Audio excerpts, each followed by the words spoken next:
மீண்டும் ஒரு ருசியாக இந்த கெத்செமனே ஊழியத்தில் கடந்து வந்து ஊழியங்களை நிறைவேற்ற கர்த்தர் பாராட்டுகிற கிருபைக்காய் நன்றி செலுத்துகிறேன். தம்பி சொன்னது போல நான் அடிப்படையில் ஒரு ஆசிரியர். இந்த மத்தியான செஷன்ல நன்றாக நல்ல உணவை உண்ட பின்பு இந்த செஷன் எடுத்தது கொஞ்சம் கடினம் தான். ஆனாலும் தேவனுடைய கிருபை நம்மோடு கூட இருக்கிறது. நாம் காலையில் நான் சற்று தாமதமாக தான் வந்தேன்.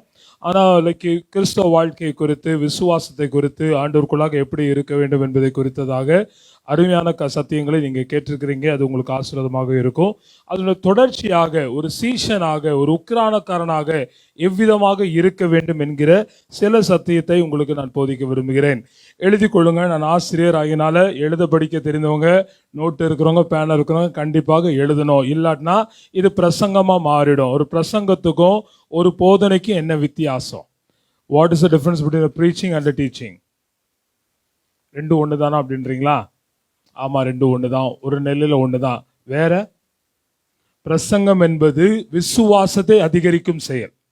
எந்த தலைப்புல எந்த வசனத்தை பேசணும், முடிவாக ஆண்டவரை சார்ந்து இருக்கணும், ஆண்டவரத்தில் ஜெபிக்கணும், ஆண்டவரோட காரியங்களை மாற்றுவார் என்று சொல்லி அப்படி விசுவாசத்தை ஆழப்படுத்தக்கூடிய அதிகரிக்கக்கூடிய செயல்தான் பிரசங்கம். ஆனால் போதனை என்பது விசுவாசத்தையும் அதிகரிக்க வேண்டும், அறிவை, ஞானத்தை, தெளிவையும் கொடுக்கிறதாக இருக்கிறது. ஒரு விசுவாசினா என்னன்னு சொல்லி ஐயா சொல்லியிருப்பாங்க. இயேசுவை ஆண்டவர் அறியாதவங்க ஆண்டவரை விசுவாசித்து ஏற்றுக்கொண்டு சுவிசேஷம் அறிவிக்கப்பட்ட உடனே அந்த சத்தியத்தை கேட்டு ஆண்டவரை விசுவாசித்து ஏற்றுக்கொள்றவங்க விசுவாசிகள். இப்ப நீங்களும் நானும் கிறிஸ்தவ குடும்பத்துல பிறந்தனாலும் கிறிஸ்து இல்லாத குடும்பத்துல பிறந்தாலும் நம்ம விசுவாசிகள் இல்லை. ஆனா ஒரு காலகட்டத்தில் தேவனுடைய வார்த்தை நம்ம இடத்துல கடந்து வருகிறது. அந்த வார்த்தை விசுவாசித்து ஏற்றுக்கொள்வதனால் நீங்களும் நானும் ஆண்டவருடைய பிள்ளைகளாக மாறுகிறோம். வாசிங்க யோவானுக்கு எழுதின சுவிசேஷம் 1ஆம் அதிகாரம் 12வது வசனம். வழக்கமா நான் கெத்செமனே ஊழியத்துல என்ன நீங்க இந்த நிதானத்தோடு கூட பேசுறத பார்த்துருக்க மாட்டீங்க. ஜெட்டு வேகத்துல தான் நான் போவேன். அப்படிதான் என்னோட பிரசங்கங்கள் இருந்திருக்குது. ஆனா இது உங்களுக்கு ஆச்சரியமா, நம்ம பாஸ்டர் தானா, அது என்ன ஆச்சு, எப்படி இருந்த இவர் இப்படி மாறிட்டார் அப்படின்னு நீங்க யோசிக்கலாம். இப்பொழுது நான் வேகமா போக முடியும். ஆனா வழக்கமா பழைய மார்ச் மாசத்துல செய்தி கொடுத்த மாதிரி அப்படிப்பட்ட ஒரு நினைவாக மாறிடக்கூடாது. இன்றைக்கு நம்ம கற்றுக்கொள்ள வந்திருக்கிறோம், ஒரு சத்தியத்தை ஆழமாக உணர்ந்து கொள்ள வந்திருக்கிறோம். வாசிங்க யோவான் 1ஆம் அதிகாரம் 12ஆம் வசனம்.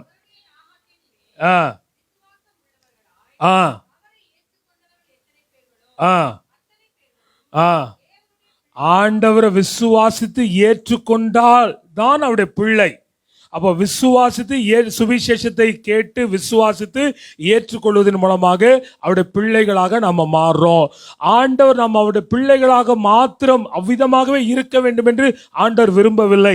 தேவன் நம்மை குறித்ததான அவருடைய நோக்கம் என்ன என்பதை பவுல் தெளிவாக எபேசியர் நிருபத்தில் வெளிப்படுத்தியிருக்கிறார். வாசிங்க எபேசியர் 4ஆம் அதிகாரம் 11வது வசனம், 12வது வசனம், 13 மற்றும் 14வது வசனத்தை வாசிங்க.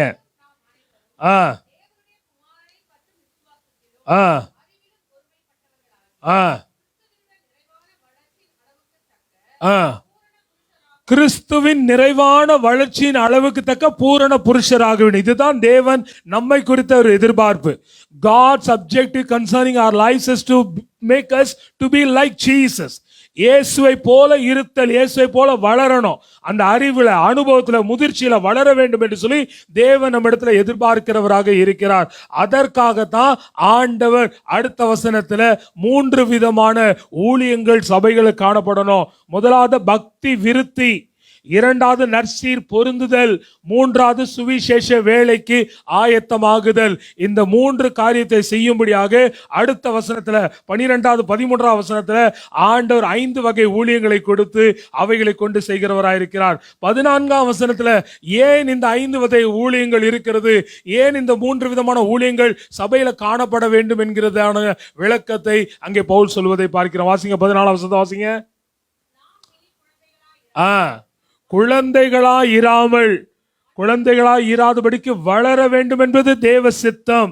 இயேசுவை போல காணப்பட வேண்டும் என்பது தேவ சித்தம். பிதாவுக்கு முன்பாக நம்மை தேறின புருஷராக நிலைநிறுத்த வேண்டும் என்று சொல்லி தேவன் எதிர்பார்க்கிறவராக இருக்கிறார். அதற்காக தான் ஆண்டவர் திருச்சபை ஏற்படுத்தியிருக்கிறார். திருச்சபை என்றால் என்ன, சபைனா என்ன? வெறும் நம்ம கூடுகிற இடமல்ல, மாறாக இயேசுவின் சுய இரத்தத்தினால் சம்பாதிக்கப்பட்ட ஒன்றுதான் திருச்சபை. வாசிங்க அப்போஸ்தலர் 20 அதிகாரம் 28 வசனம். அப்போஸ்தலர் 20:28 வாசிங்க. ஆ ஆ ஆ ஆ இயேசுவின் சுய இரத்தத்தினால் சம்பாதிக்கப்பட்டதான் சபை. சுவிசேஷ ஊழியங்களை செய்யக்கூடிய தேவனுடைய தாசர்கள் சத்தியத்தை அறிவிப்பதன் மூலமாக நாம் ஏற்றுக்கொண்டாலும் ஆண்டவர் விலைக்கிரயம் கொடுத்து நம்மை வாங்கி இருக்கிறார். நீங்களும் நானும் இயேசு கிறிஸ்து கிரயம் செலுத்தி அவருக்கு சொந்தமாக ஆண்டவர் வாங்கி இருக்கிறார். வாசிங்க 1 கொரிந்தியர் 6 அதிகாரம் கடைசி வசனம். பவுல் விதமாய் சொல்கிறார், கிரயத்துக்கு கொல்லப்பட்டீர்களே, ஆகையால் கிறிஸ்துவுக்கு உடையவராகிய உங்களுடைய ஆவி ஆத்மா சரீரம் பரிசுத்தமாக குற்றமற்றதாக இருக்க வேண்டும் என்று சொல்லி அவிதமாக பவுல் சொல்கிறார். தேவ பிள்ளைகள் நம்முடைய வாழ்க்கையில வெறும் விசுவாசிகளாக இருப்பது தேவனுடைய நோக்கம் அல்ல. ஆண்டவர் நம்முடைய நாட்களில் கர்த்தருடைய வார்த்தையை கொடுத்திருக்கிறார், சபையை கொடுத்திருக்கிறார், நாம கற்றுக்கொள்வதற்கான பல்வேறு விதமான சூழலை கொடுத்திருக்கிறார். இந்த நாள் கருத்தரங்களுடைய நோக்கமே எவ்விதமாக கிறிஸ்துவுக்குள்ள இன்னும் ஆழமாக வளர வேண்டும். ஏன் வளர வேண்டும்? வளர்ந்து நாம் கனி கொடுக்கலாய் காணப்பட வேண்டும் என்று சொல்லி தேவன் எதிர்பார்க்கிறவராக இருக்கிறார். ஒரு வசனத்தை வாசிங்க. எபேசியர் 4 அதிகாரம் 22 24 வசனம். ஆ ஆ ஆ ஆ ஆ ஆ ஆ புதிய மனுஷனை தரித்துக் கொள்ளுங்கள். ரட்சிப்பு தேவனுடைய செயல். ஆனால் ரட்சிக்கப்பட்ட பின்பு அந்த ரட்சிப்பை காத்துக்கொள்ள, சீஷனாக மாற தேவன் நம்மிடத்தில் எதிர்பார்க்கிறவராக இருக்கிறார். இந்த சீஷத்தை ஆண்டவர் கொடுத்த அறிவுல, ஆண்டவர் கொடுத்த முதிர்ச்சியில வளர வேண்டும். ஆண்டவர் இவ்விதமாக சொல்லுகிறார். வாசிங்க தெரிந்த ஒரு வசனம், மத்தேயு 28 அதிகாரம் 18 20 வசனம். இந்த வசனத்தை வேத பண்டிதர்கள் இதை என்ன சொல்லுவாங்கன்னா பிரதான கற்பனை என்று சொல்லுவார்கள். வாசிங்க மத்தேயு 28 18 20.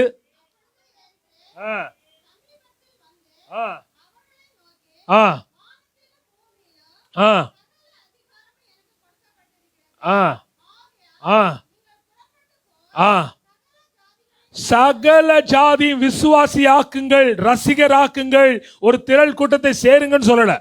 தேவனுடைய கடைசி வார்த்தை இந்த பூமியை விட்டு கடந்து போவதற்கு முன்பாக திருச்சபையை பார்த்து, சீஷர்களை பார்த்து சொல்கிறார், சீஷராக்குங்கள்.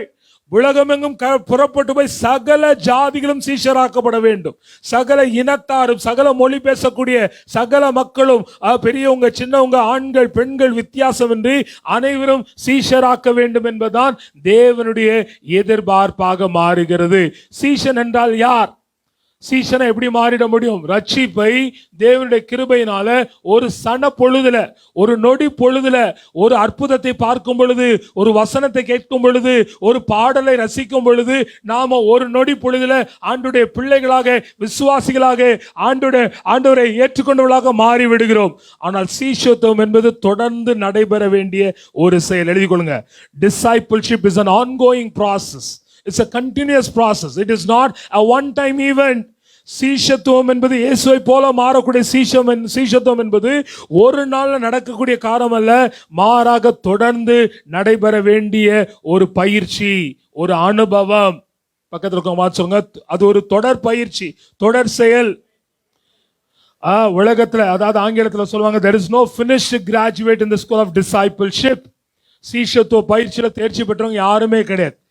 உங்களுக்கு தெரிந்த தேவதாசர்கள், பெரிய கனமான தேவதாசர்கள், டிவியில உலகமெங்கும் கர்த்தரால் பயன்படுத்தக்கூடிய தேவதாசர்களை ஒருவேளை சந்திக்க நேரிட்டால், தனிப்பட்ட முறையில் அவங்க பேச நேரிட்டால், அவங்க கிட்ட நீங்க கேட்டீங்கன்னா அவங்க சொல்லுவாங்க, இன்னைக்கு உலகம் முழுவதும் நான் அறியப்பட்டிருக்கிறேன், என் செய்திகள் தினந்தோறும் தொலைக்காட்சியில் வருது, யூடியூப்ல வருது, நான் ஆயிரங்களுக்கு லட்சங்களுக்கு கோடிகளுக்கும் கர்த்தரனை பயன்படுத்துகிறார். ஆனால் ஆதி நாட்கள்ல நான் ஜெபித்த வண்ணமாக இன்னைக்கு என்னால் ஜெபிக்க முடியல. ஆதி நாட்கள்ல நான் தேவனை தேடின வண்ணமாக இன்னைக்கு தேட முடியல. முடியல, இன்னைக்கு ஊழியத்து நிமித்தமாக அலுவல்கள் ஓடிக்கொண்டே இருக்கிறேன், ஊழியங்களை செய்து கொண்டே இருக்கிறேன், ஆனா இன்னும் என் வாழ்க்கையில இயேசுவை போல மாறுவதற்கு எத்தனையோ பகுதிகள் இருக்குன்னு சொல்லி தங்களோட வாழ்க்கையை அடையாளப்படுத்துவதாக இருக்க வேண்டும். அடையாளப்படுத்துவதாக இருந்தா தான் தொடர்ந்து வளர முடியும். இயேசுவை போல பூரண புருஷராக மாற வேண்டும் என்று சொல்லி தேவனுடைய எதிர்பார்ப்பாக இருக்கு, தேவனுடைய கட்டளை அது. சபையை பார்த்து அதை தான் சொல்றார். குறிச்சுக்கிறவங்க வசனத்தை குறிச்சுக்கொள்ளுங்க. மார்க் எழுதின சுவிசேஷம் 16ஆம் அதிகாரம் 15-19 வசனம். அதே சீஷத்துவத்தை பிரதான கற்பனை வலியுறுத்துகிற வசனம் தான். மார்க் 16:15-19 வாசிக்க வேண்டாம். வசனங்களை வாசித்தா நமக்கு அதுக்கு நிறைய நேரம் பிடிச்சிடும். லூக்கா 24:44-49 அதே சத்தியம் தான், பிரதான கற்பனை குறிக்கக்கூடிய அதே வார்த்தைகள் தான். யோவான் 20:21-23 மற்றும் அப்போஸ்தலர் 1:8 இந்த 5 வசனத்தை பிரதான கற்பனை சொல்லுவாங்க. இந்த 5 வசனம் எப்படி சீஷர்களை உருவாக்க வேண்டும், எங்கே உருவாக்க வேண்டும், யார் சீஷராக மாற வேண்டும், சீஷத்துவம் மாறுவதற்கு என்ன செய்யணும் அப்படின்னு சொல்லி ஸ்டெப் பை ஸ்டெப்பாக அழகாக வெளிப்படுத்துகிற ஒன்றாக இருக்கிறது. திரும்ப சொல்லுகிறேன், மத்தேயு 28:18-20. சிலர் நினைக்கிறீங்க ஃபார்முக்கு வந்துட்டாருப்பா, அதே வேகம் வந்துருச்சு அப்படின்னு நினைக்கிறீங்க. மத்தேயு 28:18-20, மார்க் 16:15-19, லூக்கா 24:44-49, யோவான் 20:21-23. எப்பயுமே வசன குறிப்பிடும் முதல்ல வசனத்தை எழுதிட்டு அப்புறம் தான் புத்தகத்தின் பேர் எழுதணும். நீங்க மத்தேயுன்னு எழுதுனீங்கன்னா நான் அதுக்குள்ள யோவானுக்கு போயிருப்பேன். அதனால முதல்ல வசன குறிப்பு எழுதிட்டு அதுக்கப்புறம் நீங்க எழுதுங்க. யோவான் 20:21-23, அப்போஸ்தலர் 1ஆம் அதிகாரம் 8ஆம் வசனம். ஆண்டவர் நம்மை சீஷராக வேண்டும் என்று விரும்புகிறார். எங்க? அப்போஸ்தலர் 1:8 வாசிங்க. பரிசுத்த ஆவியின் இடத்துல வரும்.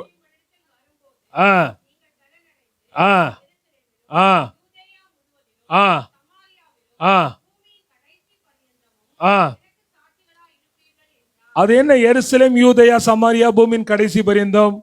சாட்சிகளாக இருக்கணும்னா எருசலேமுக்கு போகணுமா, யூதேயாவுக்கு போகணுமா? அந்த எருசலேம், யூதேயா, சமாரியா என்றால் என்ன எழுதிக் கொள்ளுங்க. எருசலேம் என்றால் நீங்களும் நானும் பிறந்து வளர்ந்த இடம். நீங்களும் நானும் பிறந்து வளர்ந்த இடம். அங்கதான் சாட்சியா இருப்பதுக்கு தேவ பலன் வேண்டும். அங்கேதான் உள்ளான மனுஷன் தேவாவினால் பலப்படுத்தப்பட்டால் தான் சாட்சிகளாக இருக்க முடியும். நம்முடைய வண்டவாளம் தண்டவாளம் எருசலேம்ல தெரியும், நம்ம வீட்டுக்கு தெரியும், அப்பா அம்மாவுக்கு தெரியும், கூட பிறந்தவங்களுக்கு தெரியும். அவரிடத்துல போலியாக நடந்து கொள்ள முடியாது.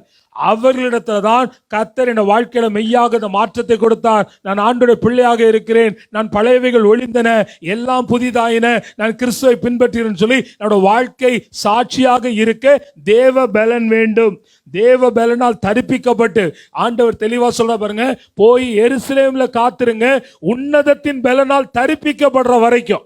உன்னதத்தின் பலன் தரிப்பிக்கப்பட்டாதான் எந்த இடத்துல அவர் வெட்கப்படுத்தணுமோ, எந்த இடத்துல அவருக்கு எதிராக இருந்தோமோ, எந்த இடத்துக்கு அவருடைய நாமத்துக்கு அவகீர்த்தியாக இருந்தோமோ அதே இடத்துல கர்த்தர் அந்த பேதுருவை, கர்த்தர் அந்த சீஷர்களை, அப்போஸ்தலர்களை சாட்சியாக பயன்படுத்தினது போல நம்மையும் நம்முடைய எருசலேமில் பயன்படுத்த தேவன் விரும்புகிறார். அல்லேலூயா சொல்லலாமா?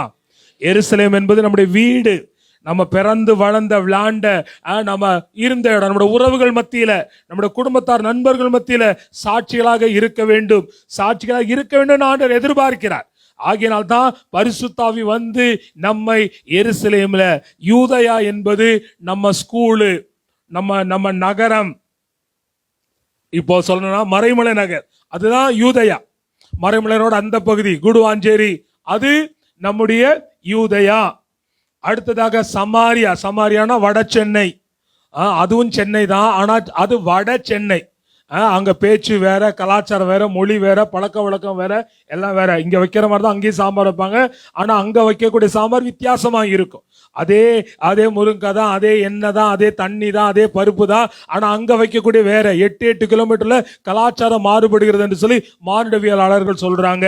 அப்படி இது யூதயா, எருசலேமும் அந்த சமாரியாவும் மொழியிலும் கலாச்சாரத்திலும் வேறுபடுகிற ஒன்றாக இருக்கிறது.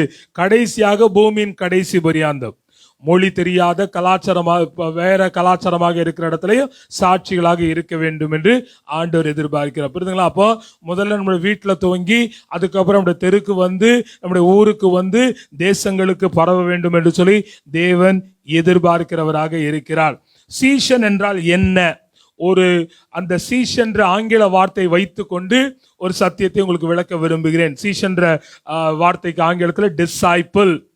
அந்த டிசைபிள் DISCIPLE அந்த ஆங்கில சொற்றொடர்களை கொண்டு சீஷன் எவ்விதமாக இருக்க வேண்டும் என்று சொல்லி உங்களுக்கு சில காரியங்களை கற்பிக்க விரும்புகிறேன். அதுக்கு முன்னாடி சீஷன் யார் அப்படின்னு வேதத்திலிருந்து ஒரு வசனத்தை வாசித்து சீஷனுக்கான அடிப்படையான குணாதிசயம் எவ்விதமாக இருக்க வேண்டும் என்று சொல்லி நாம் தெரிந்து கொள்ள போகிறோம். வாசிங்க, மார்க் எழுதின சுவிசேஷம் 3ஆம் அதிகாரம் 14வது வசனம். மார்க் எழுதின சுவிசேஷம் 3ஆம் அதிகாரம் 14வது வசனம் வாசிங்க. ஆ ஆ ஆ ஆ ஆ ஆ ஆ ஆ அப்ப சீஷன் யார்னா, தேவனால் அழைக்கப்பட்டு தேவனால் உருவாக்கப்பட்டு தேவனால் அனுப்பப்படுகிறவன் தான் சீஷன். உள்ளான மனுஷன் ஆண்டவர் ஏன் பலப்படுத்துறாரு? சுவிசேஷம் அறிவிக்க, சத்தியத்தை வெளிப்படுத்த, சாட்சியாக வாழ, ஆண்டவரோடு கூட இருந்தா தான் உருவாக்கப்பட முடியும். தேவ வார்த்தையினால் தான் உருவாக்கப்பட முடியும். சபையில தான் உருவாக்கப்பட முடியும். போதகரால 5 வகை ஊழியக்காரர்களால் உருவாக்கப்பட முடியும். அப்படி உருவாக்கப்பட்ட நீங்களும் நானும் தேவனால அபிஷேகம் பண்ணப்பட்டு தேவன் நம்மிடத்துல ஒரு பொறுப்பை கொடுத்து அந்த பொறுப்பை நிறைவேற்றுவதுதான் தேவனிடத்துல எதிர்பார்க்கிற ஒன்றாக இருக்கு. சொல்லாமா, சீஷன் என்பது ஆண்டவரால் உருவாக்கப்படணும். அந்த சீஷனுக்குரிய குணாதிசயங்களை இந்த ஆங்கில வார்த்தையை வைத்துக்கொண்டு உங்களுக்கு விளக்க விரும்புகிறேன். வாசிங்க, எழுதுங்க. டி, முதலாவது டி டிசைபிள். அந்த ஆங்கில வார்த்தை டிசைபிளுக்கு முதல் வார்த்தை டி. டீனா கிறிஸ்துவுக்கு அர்ப்பணித்தவன். இனி நான் அல்ல, கிறிஸ்துவே என்னில் ஜீவிக்கிறார் என்கிற உணர்வுடையவனாக வாழணும். அது பேரளவில் அல்ல. இன்றளவுக்கு திருச்சபைக்கு சவால் விடக்கூடிய ஊழியக்காரனாக பவுல் அறியப்படுவதற்கு காரணம், கிறிஸ்துவை அவன் முழுமையாக, கிறிஸ்துக்கு தன்னை முழுமையாக அர்ப்பணித்து அவருக்காகவே வாழ்ந்தவன். நீங்களும் நானும் பவுலை போல வாழ முடியுமான ஒரு பெரிய கேள்விதான். இங்க இருக்கக்கூடிய ஊழியர்கள் எங்க எல்லாரையும் உட்பட, நான் 2000 ஆண்டு காலமாக இருந்த எல்லா தேவ மனுஷரும் ஒப்பிட்டு பார்க்கும் பொழுது பவுலுக்கு இருந்த அந்த அர்ப்பணிப்பு நமக்கு இருக்குமா, வருமா என்றால் ஒரு பெரிய கேள்விக்குறிதான். ஆண்டவர் அவனை தெளிவாக அழைக்கும் பொழுது அவன் எவ்விதமான ஊழியத்தை செய்வான் சொல்லிதான் அழைக்கிறார். வாசிங்க, அப்போஸ்தலர் 9ஆம் அதிகாரம் 14, 15, 16. சரி, மன்னிக்கணும், 14, 15 வாசிங்க. அழைக்கும் பொழுது அவனை எதற்காக அழைக்கிறான் ஆண்டவர் சொல்றாரு. அப்போஸ்தலர் 9 அடுத்த வசனம் சார், அதுக்கு அடுத்த வசனம்.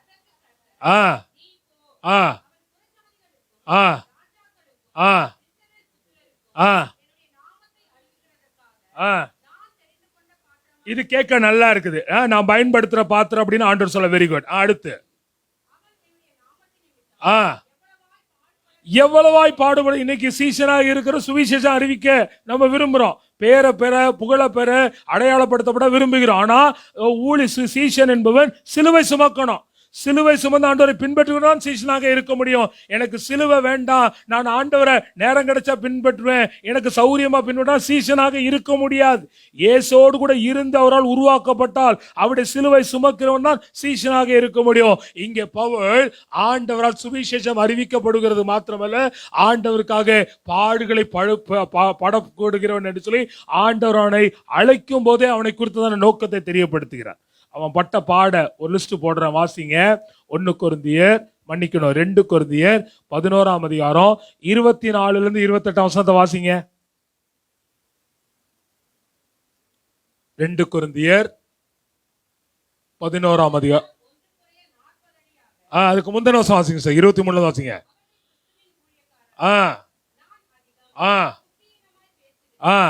இந்த வசனத்தை வாசிக்கிறவனுக்கும் உங்களை யாரும் சங்கடப்படுத்தல, உங்களை யாரும் நீங்க உங்களோட ஆவிக்கிற வாழ்க்கையில சோர்வடைய அல்ல, 3ஆவதாக உங்களோட ஆவிக்கிற வாழ்க்கையில பயமுறுத்த அல்ல. இயேசுவை ஏற்றுக்கொண்ட பாடு இருக்கும், நெருக்கம் இருக்கும் அல்ல. ஆனா ஆண்டவர் நம்முடைய வாழ்க்கையில சிலுவை சுமந்து அவரை பின்பற்ற வேண்டும் என்று சொல்லி ஆண்டவர் எதிர்பார்க்கிறவராய் இருக்கிறார். அப்ப சீஷன் ஆண்டவருக்காக தியாகம் செய்யணும், கிரயம் செலுத்தணும், ஆண்டவருக்காக அவன் பாடுகளை ஏற்றுக்கொள்கிறவனாக இருக்க வேண்டும் என்பதற்கு பவுல் ஒரு சாட்சியாக இருக்கிறார். ஆண்டவனை பலப்படுத்தி இவ்விதமாக அவருடைய வாழ்க்கையில தரிசனத்தை கொடுத்து அந்த தரிசனத்தை முழுமையாக அவன் ஏற்றுக்கொண்டு நிறைவேற்ற கர்த்தர் அவனுக்கு கிருபை பாராட்டுகிறார் என்கிற சாட்சியை தான் இந்த வசனங்கள் வாயிலாக உங்களுக்கு வலியுறுத்த விரும்புகிறேன். வாசிங்க திரும்ப 24 இருந்து.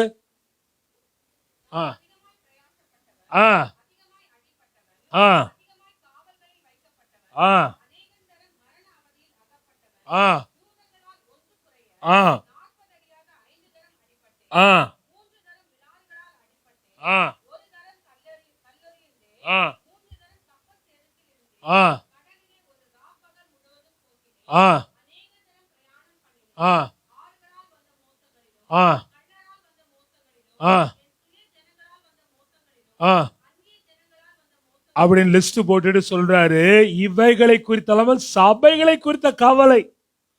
அதனாலதான் நான் கிறிஸ்துவை பின்பற்றுவ நீங்கள் என்னை பின்பற்றுங்கள் சொல்லி 2000 ஆண்டுகளாக திருச்சபைக்கு சவால் விடுக்கக்கூடிய ஒரு கனமான ஊழியத்தை செய்த ஒரு ஆண்டவருடைய சீஷனாக அப்போஸ்தலனாகிய பவுல் இருப்பதை பார்க்கிறோம். அவ்விதமாக நாம வாழ அழைக்கப்பட்டிருக்கிறோம். இன்னொரு வசனத்தையும் அதோடு கூட சேர்ந்து வாசிங்க. 12ஆம் அதிகாரம் 10ஆம் வசனம். 2-12-10 வாசிங்க.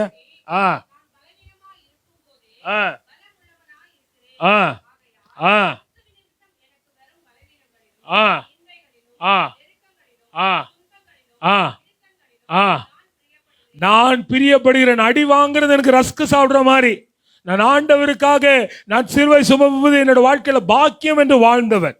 அப்போ சீஷன் என்பவன் கிறிஸ்துவுக்கு தன்னை முழுமையாக அர்ப்பணித்தவனாக இருக்க வேண்டும். நீ நான் அல்ல, கிறிஸ்துவே என்கிற உணர்வோடு கூட இருக்கணும்.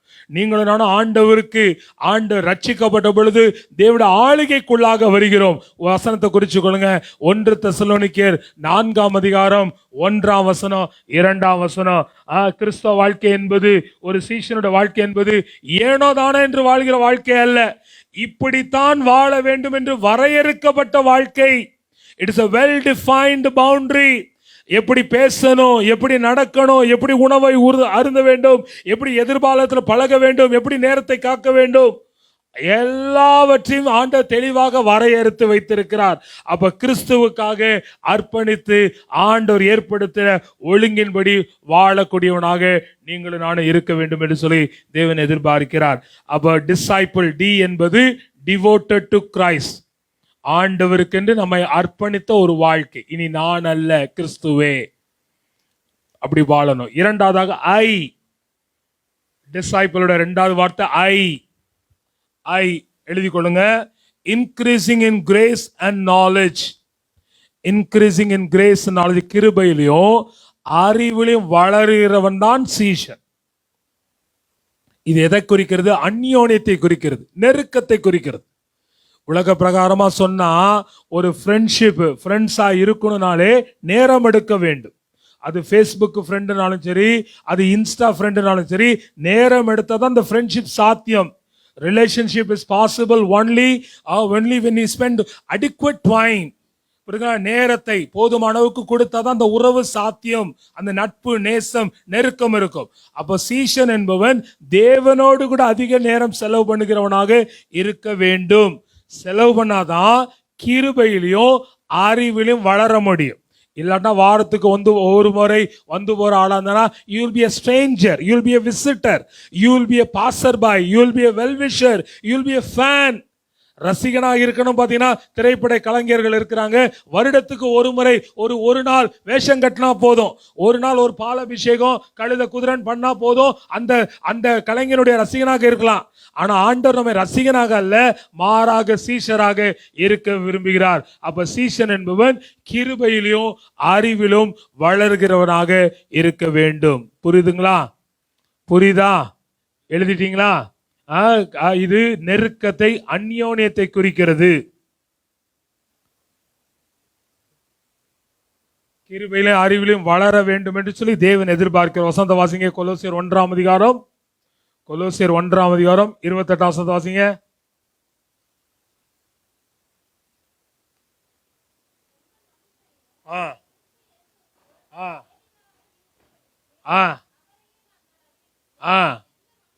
ஆண்டவர் அவரை நாம் அறிந்து கொள்ள வேண்டும் என்று விரும்புகிறார். எழுதி கொள்ளுங்க. ஒரு வார்த்தையை சொல்லி விளக்குறேன். ஆங்கிலத்தில் ஒரு வார்த்தை ரெவலேஷன், வெளிப்பாடு. ரெவலேஷன் அப்படின்னா God's self disclosure in love.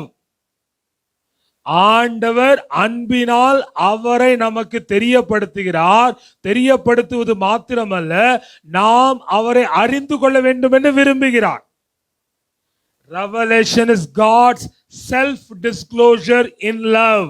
அன்பினால் தேவன் அவரை நமக்கு முழுமையாக தெரியப்படுத்துகிறார். தெரியப்படுத்துவது மாத்திரமல்ல, அந்த அறிவுல வளர வேண்டும் என்று விரும்புகிறார். தூரத்திலிருந்து பார்க்கிறவர்கள் அல்ல. தூரத்திலிருந்து பார்க்கிறவர்கள் சீஷராக மாற முடியாது. தூரத்துல திரளான கூட்டத்தை நீங்க வாசித்தீங்களா? மார்க் 3:14 அதுக்கு முந்தின வசனங்களை வாசிங்கன்னா, இயேசுவை ஒரு திரள் கூட்டத்தார் பின்பற்றுகிறார்கள். அந்த திரள் கூட்டத்தார் பின்பற்றுகிற கூட்டத்தாரிலிருந்து ஒரு 12 பேரை தெரிந்தெடுத்து தம்மோடு கூட இருந்து தம்மால் பயிற்றுவிக்கப்பட்டு தம்மால் அனுப்பப்படுகிறவர்கள் தான் சீஷர்கள். அப்ப சீஷர்கள் நெருக்கத்துல இருக்கணும், அந்யோன்யத்துல இருக்கணும், ஆண்டவரை குறித்த அறிவுல வளர வேண்டும் என்று சொல்லி ஆண்டவர் எதிர்பார்க்கிறவராக இருக்கிறார்.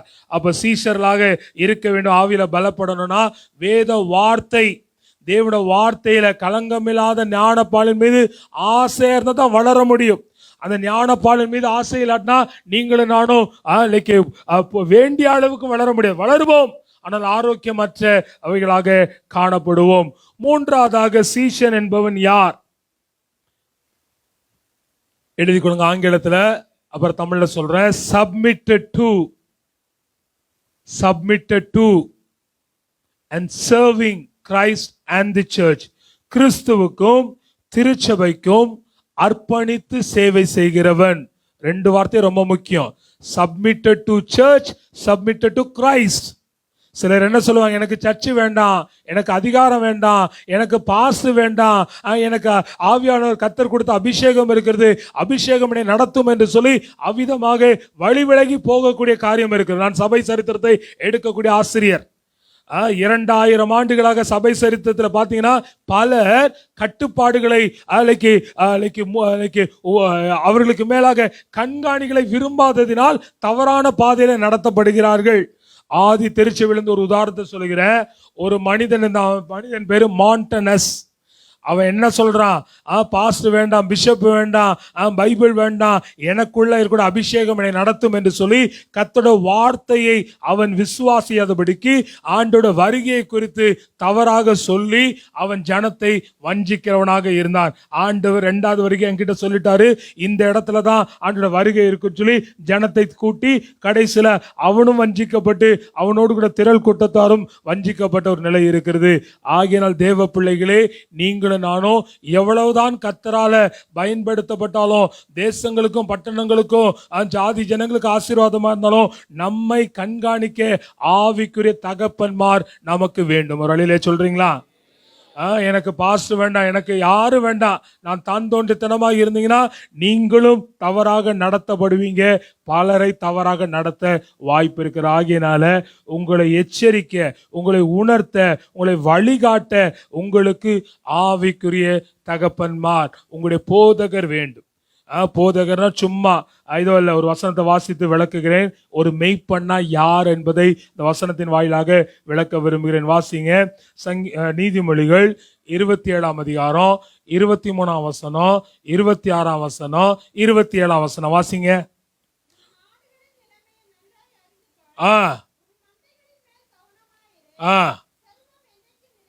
23க்கு அப்புறம் 26, 27.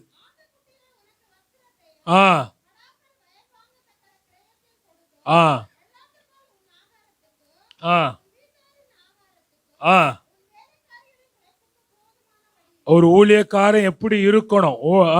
நீங்களும் நானும் சீஷனாக இருக்க நாம ஒரு ஊழியக்காரத்தில் அடங்கி இருக்கணும். இயேசு கிறிஸ்துவால் உருவாக்கப்பட வேண்டும். போதகரால் உருவாக்கப்பட வேண்டும்.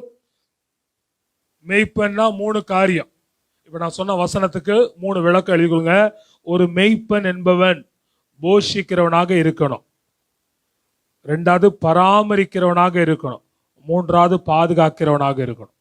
வாரந்தோறும் நம்முடைய போதகர்கள் நமக்கு போஷித்து, நம்மை பராமரித்து, நம்மை பாதுகாத்து தேவனுக்கு முன்பாக நிறுத்த பிரயாசப்படுகிறார்கள்.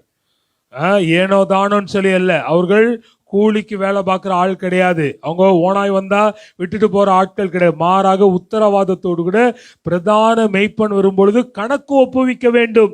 1 பேதுரு 5ஆம் அதிகாரம் 2, 3, 4ஆம் வசனம், பிரதான மெய்ப்பன் வரும் பொழுது நம்முடைய ஆடுகளை குறித்து, கர்த்தர் நமக்கு கொடுத்த விசுவாசிகளை குறித்து, கர்த்தர் நமக்கு கொடுத்த அவருடைய சுய ரத்தத்தினால் சம்பாதித்த திருச்சபை குறித்து கணக்கொப்புவிக்கலாக இருக்க வேண்டும். உத்தரவாதமற்ற ஒரு நிலை அல்ல. ஆகையினால நாம் அனைவரும் ஆண்டவருக்கும், ஆண்டவர் ஏற்படுத்தின திருச்சபைக்கும், ஆண்டவர் திருச்சபையில் ஏற்படுத்தின ஒழுங்குக்கும் தலைமைத்துக்கும் கீழ்ப்படிந்து சேவை செய்வதாக இருக்க வேண்டும். நான் ஆண்டவருக்கு தான் கணக்கு கொடுப்பேன், நான் யாருக்கும் நான் ஜவாப்தாரி இல்லை, நான் யாருக்கும் அக்கௌண்டபிள் இல்லைன்னா நீங்க தேவனுடைய திட்டத்தை, தீர்மானத்தை உணர்ந்து கொள்ளாதவளாக இருக்கிறீர்கள். சீசன் என்பவன் உக்கிரானக்காரனாக இருக்கணும். நம்ம யாரு? நம்முடைய வாழ்க்கைக்கு நம்ம ஓனர் கிடையாது, மேனேஜர். பக்கத்துல பசங்க, நம்ம மேனேஜர், ஓனர் கிடையாது. ஓனர் நம்ம இஷ்டம் போல இருக்கலாம். இந்த வாழ்க்கையில அனைத்தும் கர்த்தர் ஈவாக கொடுத்தது. இந்த ஞானம், இந்த அறிவு, இந்த அனுபவம், இந்த அபிஷேகம், இந்த ரட்சிப்பு, இந்த வாழ்க்கை, இந்த குடும்பம், இந்த உழைப்பு, இந்த பணம், இந்த செல்வாக்கு, இந்த சாதுரியம் அனைத்து கர்த்தர் நமக்கு ஈவாக கொடுத்தது. ஆகையினால கொடுக்கப்பட்ட அனைத்தை குறித்து ஒரு நாள் கணக்கு ஒப்புவிக்க வேண்டும். ஆண்டவர் நம்மிடத்தில் அவைகளை கொடுத்திருக்கிறார். தாளந்தை கொடுத்த மனிதனிடத்துல அந்த தாளந்தை குறித்து ஒரு நாள் கணக்கு ஒப்புவிக்க வேண்டும். அந்த தாளந்தை எவ்விதமாக செயல்படுத்தினார், எவ்விதமாக பயன்படுத்தினார், ஆசீர்வாதமாக இருந்தோம் என்று சொல்லி தேவனிடத்துல எதிர்பார்க்கிறவராக இருக்கிறார். ஆண்டவர் நிச்சயமாக நம்மை அளந்து பார்த்து நம்மிடத்துல அதற்கு ஏற்ற பலனை ஆண்டவர் கொடுக்கிறவராக இருக்கிறார்.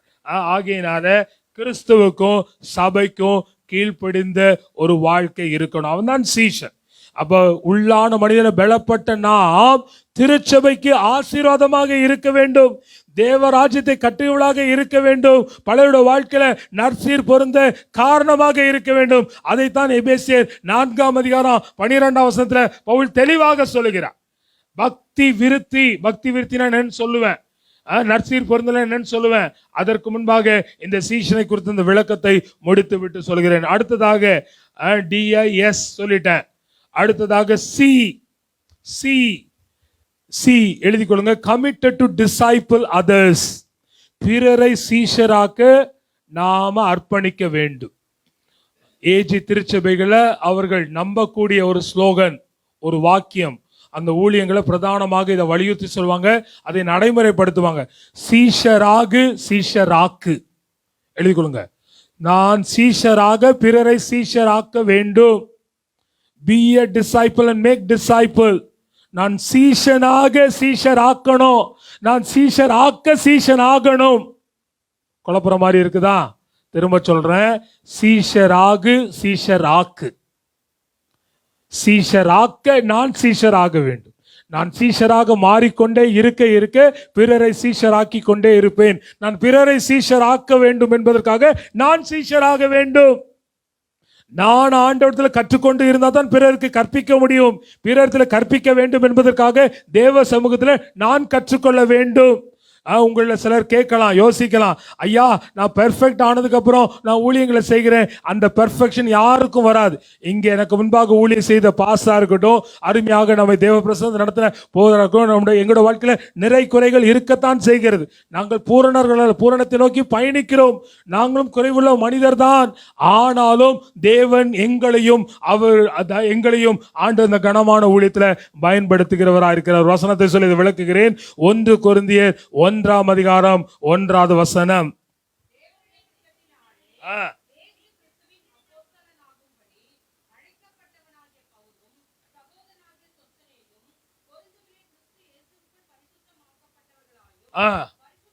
பரிசுத்தமாக்கப்பட்டிருக்கிறோம், பரிசுத்தவான்களாகும்படி அழைக்கப்பட்டிருக்கிறோம். ரெண்டு காரியம். இயேசுவின் ரத்தத்தினால நாம பரிசுத்தமாக்கப்பட்டோம். இயேசுவின் ரத்தத்தினால் நாம் பரிசுத்தவான்கள் ஆக்கப்படுவோம். தினந்தோறும் ஆகிக்கொண்டே இருக்க வேண்டும். அதான் சீஷத்துவம். நான் சொன்னல, முற்று பெறாத ஒரு கேள்வி. ரட்சிக்கப்பட்ட புதுசுல நம்ம குழந்தையா பிறந்தோம், சீஷனாக துவங்கினோம் நம்முடைய கிறிஸ்தவ வாழ்க்கையை. அது நம்முடைய வாழ்க்கை இருக்கிற வரைக்கும், மரணம் வருகிற வரைக்கும், ஆண்டவருடைய வருகை வருகிற வரைக்கும் நாம் சீஷர் ஆகிக்கொண்டே இருக்க வேண்டும், உருமாறிக்கொண்டே இருக்க வேண்டும், மகிமையின் மேல் மகிமை அடைந்து கொண்டே இருக்க வேண்டும். அதற்காக தான் 52 வாரம் கர்த்தருடைய வார்த்தை கொண்டு போதிக்கப்படுகிறோம். இடைப்பட்ட நாட்களை கர்த்தருடைய வார்த்தை கொண்டு போதிக்கப்படுகிறோம். தினந்தோறும் உணர்த்தப்படுகிறோம். பரிசுத்தாவின் நம்மை உருவாக்குகிறார். இயேசு கிறிஸ்து ரத்தம் நம்மை கழுவுகிறது. சபை நம்மை கண்காணிக்கிறது. போதகர் நம்மை கண்காணித்து நம்மை உருவாக்கக்கூடியவராக இருக்கிறார். சீஷத்துவம் என்பது ஒரு முற்று பெறாத ஒரு பயிற்சி, ஒரு கல்வியாக இருக்கிறது. நாம் தொடர்ந்து வளரணும். தொடர்ந்து வளருவதற்கு என்ன பண்ணணும்? நாம் பிறரை உருவாக்க, நாம் பிறரை இயேசுவை போல மாற்ற பிரயாசம் எடுக்க வேண்டும். புரியுதுங்களா? சீஷராக்க நாம் பிறரை சீஷராக்கிட வேண்டும். இப்ப நான் உங்களுக்கு வாத்தியாரா இருக்கிறேன் அப்படின்னா, நானும் ஒரு மாணவனாக இருந்தா தான் நல்ல ஆசிரியராக இருக்க முடியும். தினந்தோறும் தேவ சமூகத்தில் காத்திருந்து தேவன் கொடுக்கக்கூடிய வெளிப்பாடுகளை அறிந்து கொள்வதன் மூலமாக, தேவதாசர்கள் மூலமாக கொடுக்கப்பட்ட வெளிப்படுத்தப்பட்ட எழுதப்பட்ட காரியங்களை படிப்பதன் மூலமாக நான் உருவாகிறேன், நான் அறிந்து கொள்கிறேன். அதனால் உங்களுக்கு புதிய ஆழமான விளக்கங்களை, ஆழமான புரிதல்களை உங்களுக்கு சொல்லிக் கொடுக்க முடியும். நான் 2002 வேதாம கல்லூரி படித்தேன். அதோடு கூட என்னுடைய அறிவை, படிப்பை நிறுத்தினால் ஆசிரியராக இருக்க முடியாது. அரைச்சமாவே அரைச்சிட்டு இருப்பேன். நான் புதிய புதிய காரியங்களை, புதிய புதிய வெளிப்பாடுகளை கற்றுக்கொண்டா நான் மாணவனாக இருக்க வேண்டும். அப்ப சீஷன் என்பவன் பிறரை சீஷராக்க அர்ப்பணித்த ஒரு வாழ்க்கை. ஒரு ஆளிலேயே சொல்லுங்களேன். முயற்சி பண்ணுங்க. லைக் பாஸ் அழகாக தன்னுடைய வாழ்க்கையின் மூலமாக, சாட்சிகள் மூலமாக நம்மை தட்டி எழுப்பியிருக்கிறார். நாம விதைக்கிறது சாதாரண விதை தான். விதைக்கிறது தான் நம்முடைய வேலை. களை எடுக்கிறது தான் நம்முடைய வேலை. நீர் பாய்ச்சறது தான் நம்முடைய வேலை. விளைய செய்வது தேவன். நீங்க இன்னைக்கு விதைச்சது என்னைக்கோ பலன் தரும். ஆஸ்பத்திரியில அவருக்காக ஜெபித்தவருடைய முகம் தெரியாது, ஆனா ஜெபித்தார், கர்த்தர் என்னை தொட்டார் என்கிறது மாத்திரம் இருக்கிறது. அவர் பண்ண ஜெபம் இன்னைக்கு அந்த ஊழியக்காரருக்கு இவ்வளவு பெரிய ஊழியக்காரர் உருவாக்கி இருக்கிறாரு. இவ்வளவு பெரிய சபைகள் உருவாக்க தான் காரணம். அந்த ஊழியக்காரருக்கு தெரியாம இருக்கலாம், அந்த விசுவாசிக்கு தெரியாம இருக்கலாம். அவர் விதைத்து விட்டு போனார். கர்த்தர் இன்றைக்கு அறுத்து அவரின் மூலமாக ஆயிரக்கணக்கான மனுக்கு அறுக்கப்பட கர்த்தர் கிருபை செய்வதுதான் தேவ திட்டம். ஆகையினால நீங்களும் நானும் சீஷராக்க, பிறரை சீஷராக்கிட முயற்சிக்க வேண்டும். புரியுதுங்களா? நான் பெர்ஃபெக்ட் ஆறேன், நான் ஆண்டவரை போல இன்னும் ஜபத்துல வளர்ந்துறேன் பிரதர், நான் பைபிளை நல்லா படிச்சுக்கிறேன் பிரதர், பைபிள் காலேஜில் போயிட்டு வந்தேன்னா கடைசி வரைக்கும் நீங்க ஒழித்து செய்ய மாட்டீங்க. நம்முடைய நிறை குறைகளோடு, இம்பர்ஃபெக்ஷனோடு கூட ஸ்டார்ட் பண்ணணும். நம்முடைய பலவீனத்தோடு கூட ஸ்டார்ட் பண்ணும்போது அந்த பலவீனத்தில் தான் அவருடைய பலன் பூரணமாக இருக்கும். பவுல் அவ்வளவு பெரிய ஊழியங்களை செய்தாலும் குறைவுள்ளவன் தான். 5 அடி தான் இருப்பான். கண்ணு 2 பெரிய நொல்ல கண்ணு, வாயிலிருந்து எச்சி வடிஞ்சுக்கிட்டே இருக்கும், கண்ணுல இருந்து அங்க தண்ணி வடிஞ்சுக்கிட்டே இருக்கும் அப்படின்னு வேத பண்டிதர்கள் சொல்லுகிறார்கள். பார்க்க பரிதாபத்துக்குரியவன், ஆனால் தேவனால் வல்லமையாக பயன்படுத்தப்பட்ட கர்த்தருடைய தாசன். அவன் சொல்றான், என்னுடைய பலவீனத்துல அவருடைய பலன் பூரணமாய் விளங்குகிறது என்று சொல்லி ஆண்டவரோட வாழ்க்கையில கூட முள்ள அகற்றல. அந்த முல்லை குறித்து அப்புறம் சொல்றேன். சரி, அடுத்ததாக எழுதி கொடுங்க. DISC. புரியுதா? நான் ஆசிரியர், நான் பிரசங்கம் பண்ணல. கேள்வி கேட்டால் உங்களுக்கு பிடிச்ச முன்னே வெளியில போகும்போது நீங்க பதில் சொன்னதான் உங்களுக்கு சாயங்காலம் டீ கொடுப்பாங்க. டீ இருக்கா இல்லையா? சோதரம். அப்படிப்பட்ட ஒரு சூழல் இருந்தா நீங்க கவனிக்கணும். ஏன் எழுத சொல்றேன், பல நேரங்கள்ல தேவட தாசர்கள் எந்த கூட்டத்துக்கு போனாலும் ஒரு பைபிளை கொண்டு போகணும், ஒரு டைரி கொண்டு போகணும், ஒரு பேனா கொண்டு போகணும்.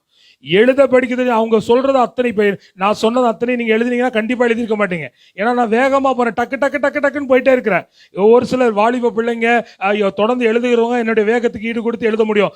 பலருக்கு என்னடா சொல்றாரு, எதுக்குடா இவ்வளவு வேகமா போறாரு நீங்க நினைக்கலாம். ஆனா நேரம் குறைவாக இருக்கிறது, நிறைய காரியங்களை சொல்ல வேண்டும் என்பதுக்காக தான் வேகமா போறேன். புரியுதுங்களா? இல்லாட்டினாலும் நான் அடிப்படையில் வேகம் தான். சரி, DISC.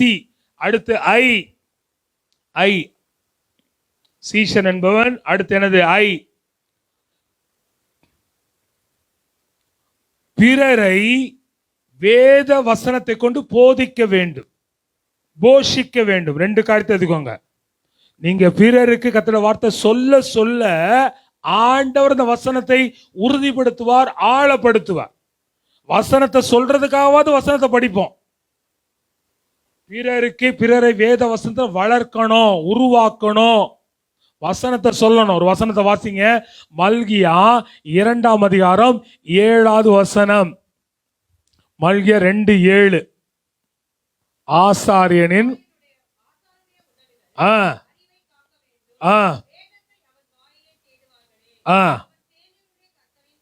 யார் ஆசாரியன்? நாங்க முழு நேர ஊழியர்கள், நாங்க ஆசாரியரா? பழைய ஏற்பாட்டில் அந்த பிரமாணம் முழு நேரமாய். ஆனா இயேசு ரத்தத்தை மீட்கப்பட்ட எல்லாருமே ஆசாரியர்கள் தான். வாசிங்க 1 பேதுரு 2:9. நீங்களோ அந்தகாரத்திலிருந்து வரவழைத்தோட புண்ணியங்களை அறிவிக்க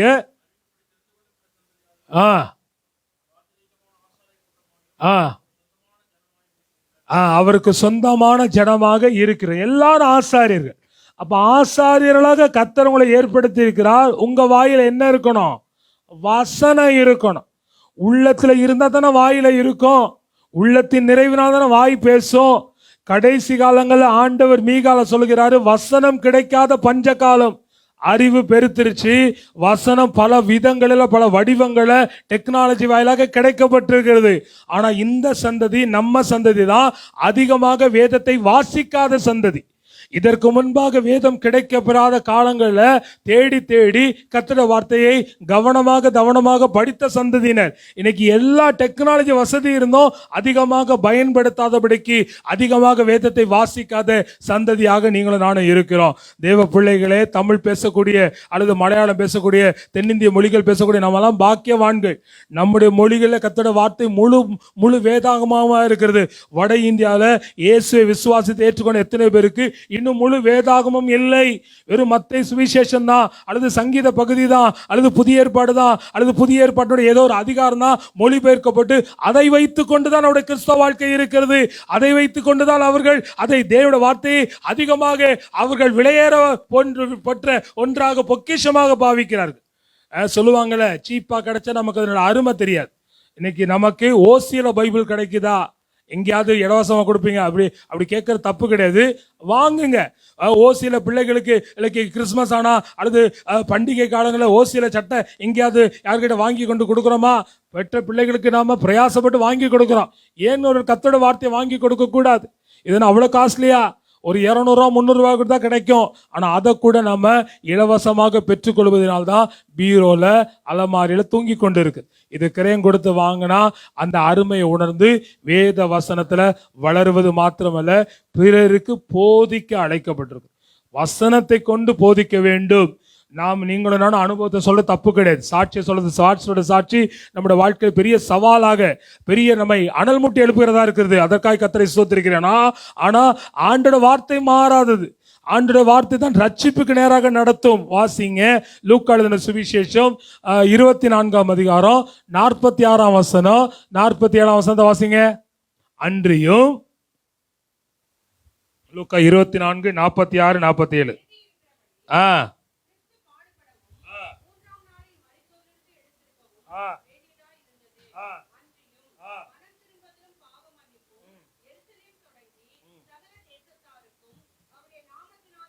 அவருடைய நாமத்தினாலதான் பாவ மன்னிப்பும் மனம் திரும்பலும்.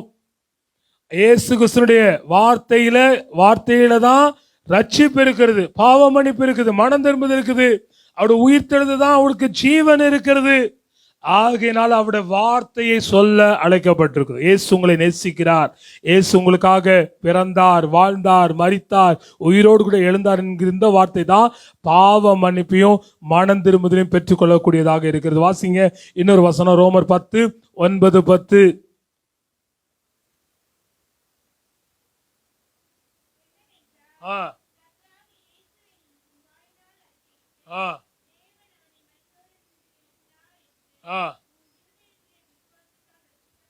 இயேசு கிறிஸ்து எனக்காக பிறந்தார், வாழ்ந்தார், மரித்தார், அடக்கம் பண்ணப்பட்டார், உயிரோடு கூட எழுந்தார் என்பதை விசுவாசித்ததான் அவருடைய பிள்ளை.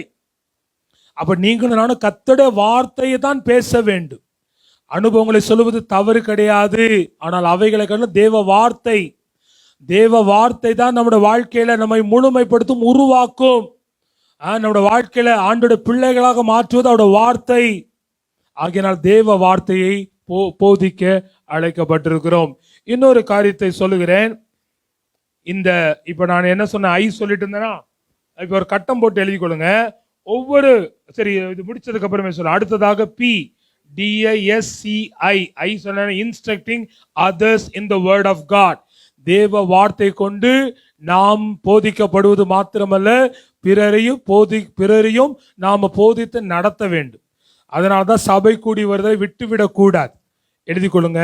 ஒவ்வொரு விசுவாசிக்கும் 4 காரியம் ரொம்ப ரொம்ப முக்கியம். பாஸ்ட் கால சொன்னதே திரும்ப வலியுறுத்தி சொல்றேன்.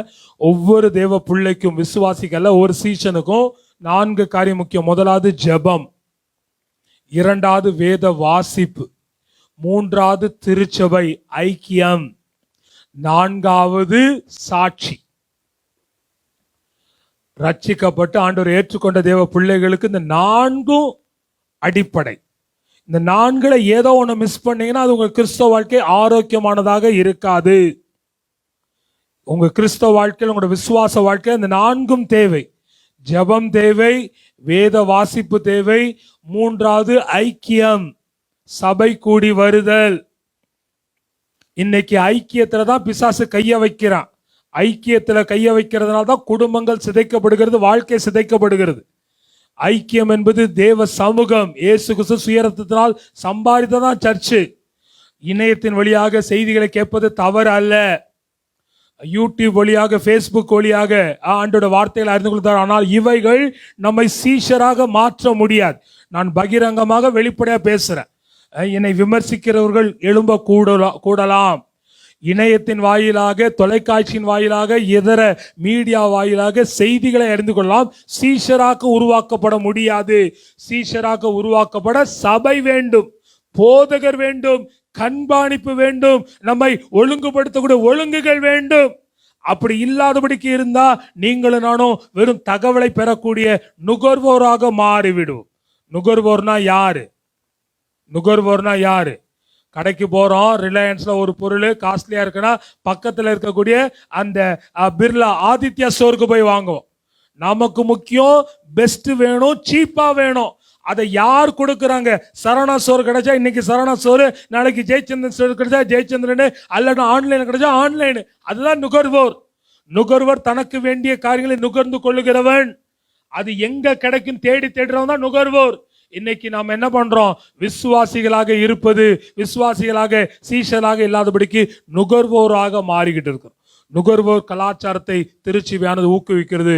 கொரோனாவுக்காக நன்றி, கொரோனாவின் மூலமாக இப்படிப்பட்ட இணையதள ஊழியங்களுக்காக நன்றி. ஆனால் இவைகள் திருச்சபை ரீப்ளேஸ் பண்ணக்கூடாது. திருச்சபை ரீப்ளேஸ் பண்ண முடியாது. திருச்சபைலாம் உருவாக்கப்படுகிறோம். எவ்விதமாக நாம உலக பிரகாரமாக நாம் உருவாக்கப்பட கர்த்தர் நமக்கு ஒரு குடும்பத்தை வைத்திருக்கிறார். ஒரு தகப்பன், ஒரு தாய், ஒரு சகோதரர்கள், ஒரு உறவுகள், அவைகளின் வழியாக நேர்த்தியாக உருவாக்கப்பட்டோமோ அதை போல சீஷராக உருவாக்கப்பட ஐக்கியம் வேண்டும். நீங்க வாசித்த வசனத்தை திரும்ப வாசிங்க. மத்தேயு 28, 18, 19, 20 வசனத்தை குறிப்பா வாசிங்க. 28, 20 மட்டும் வாசிங்க.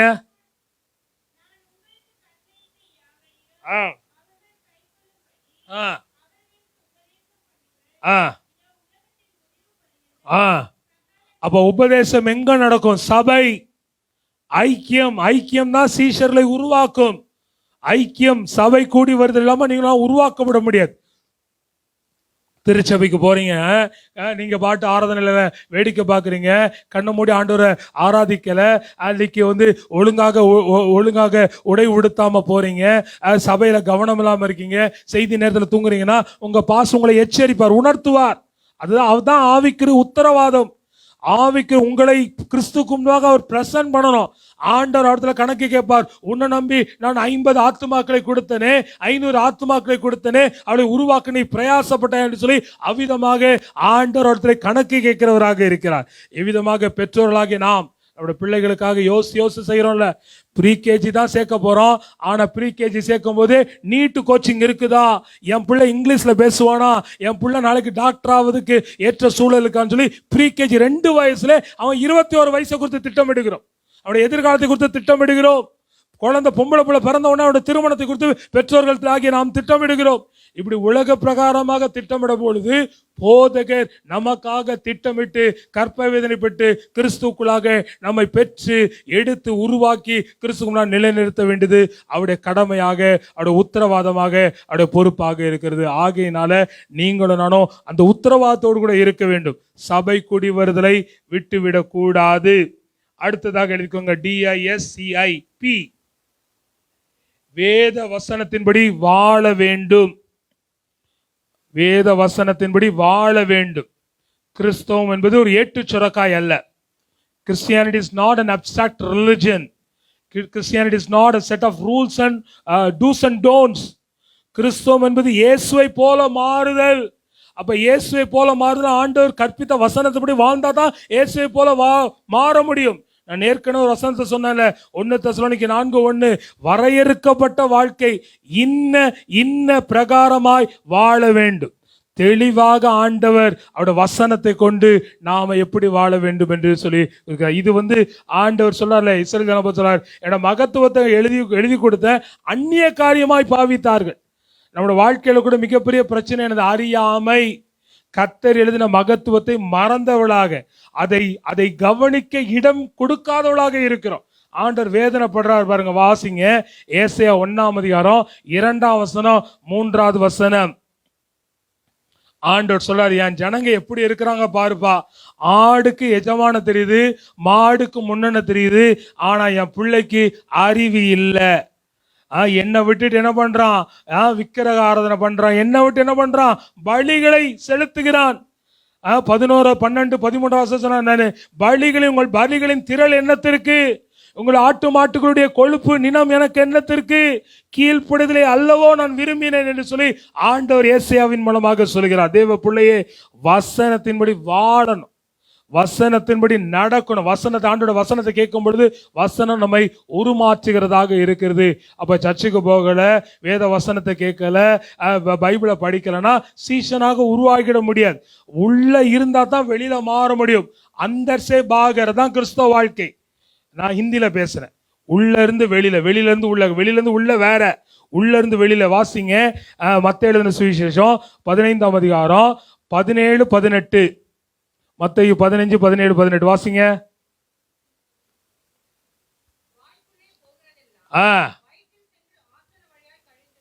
அடுத்த வசனம்.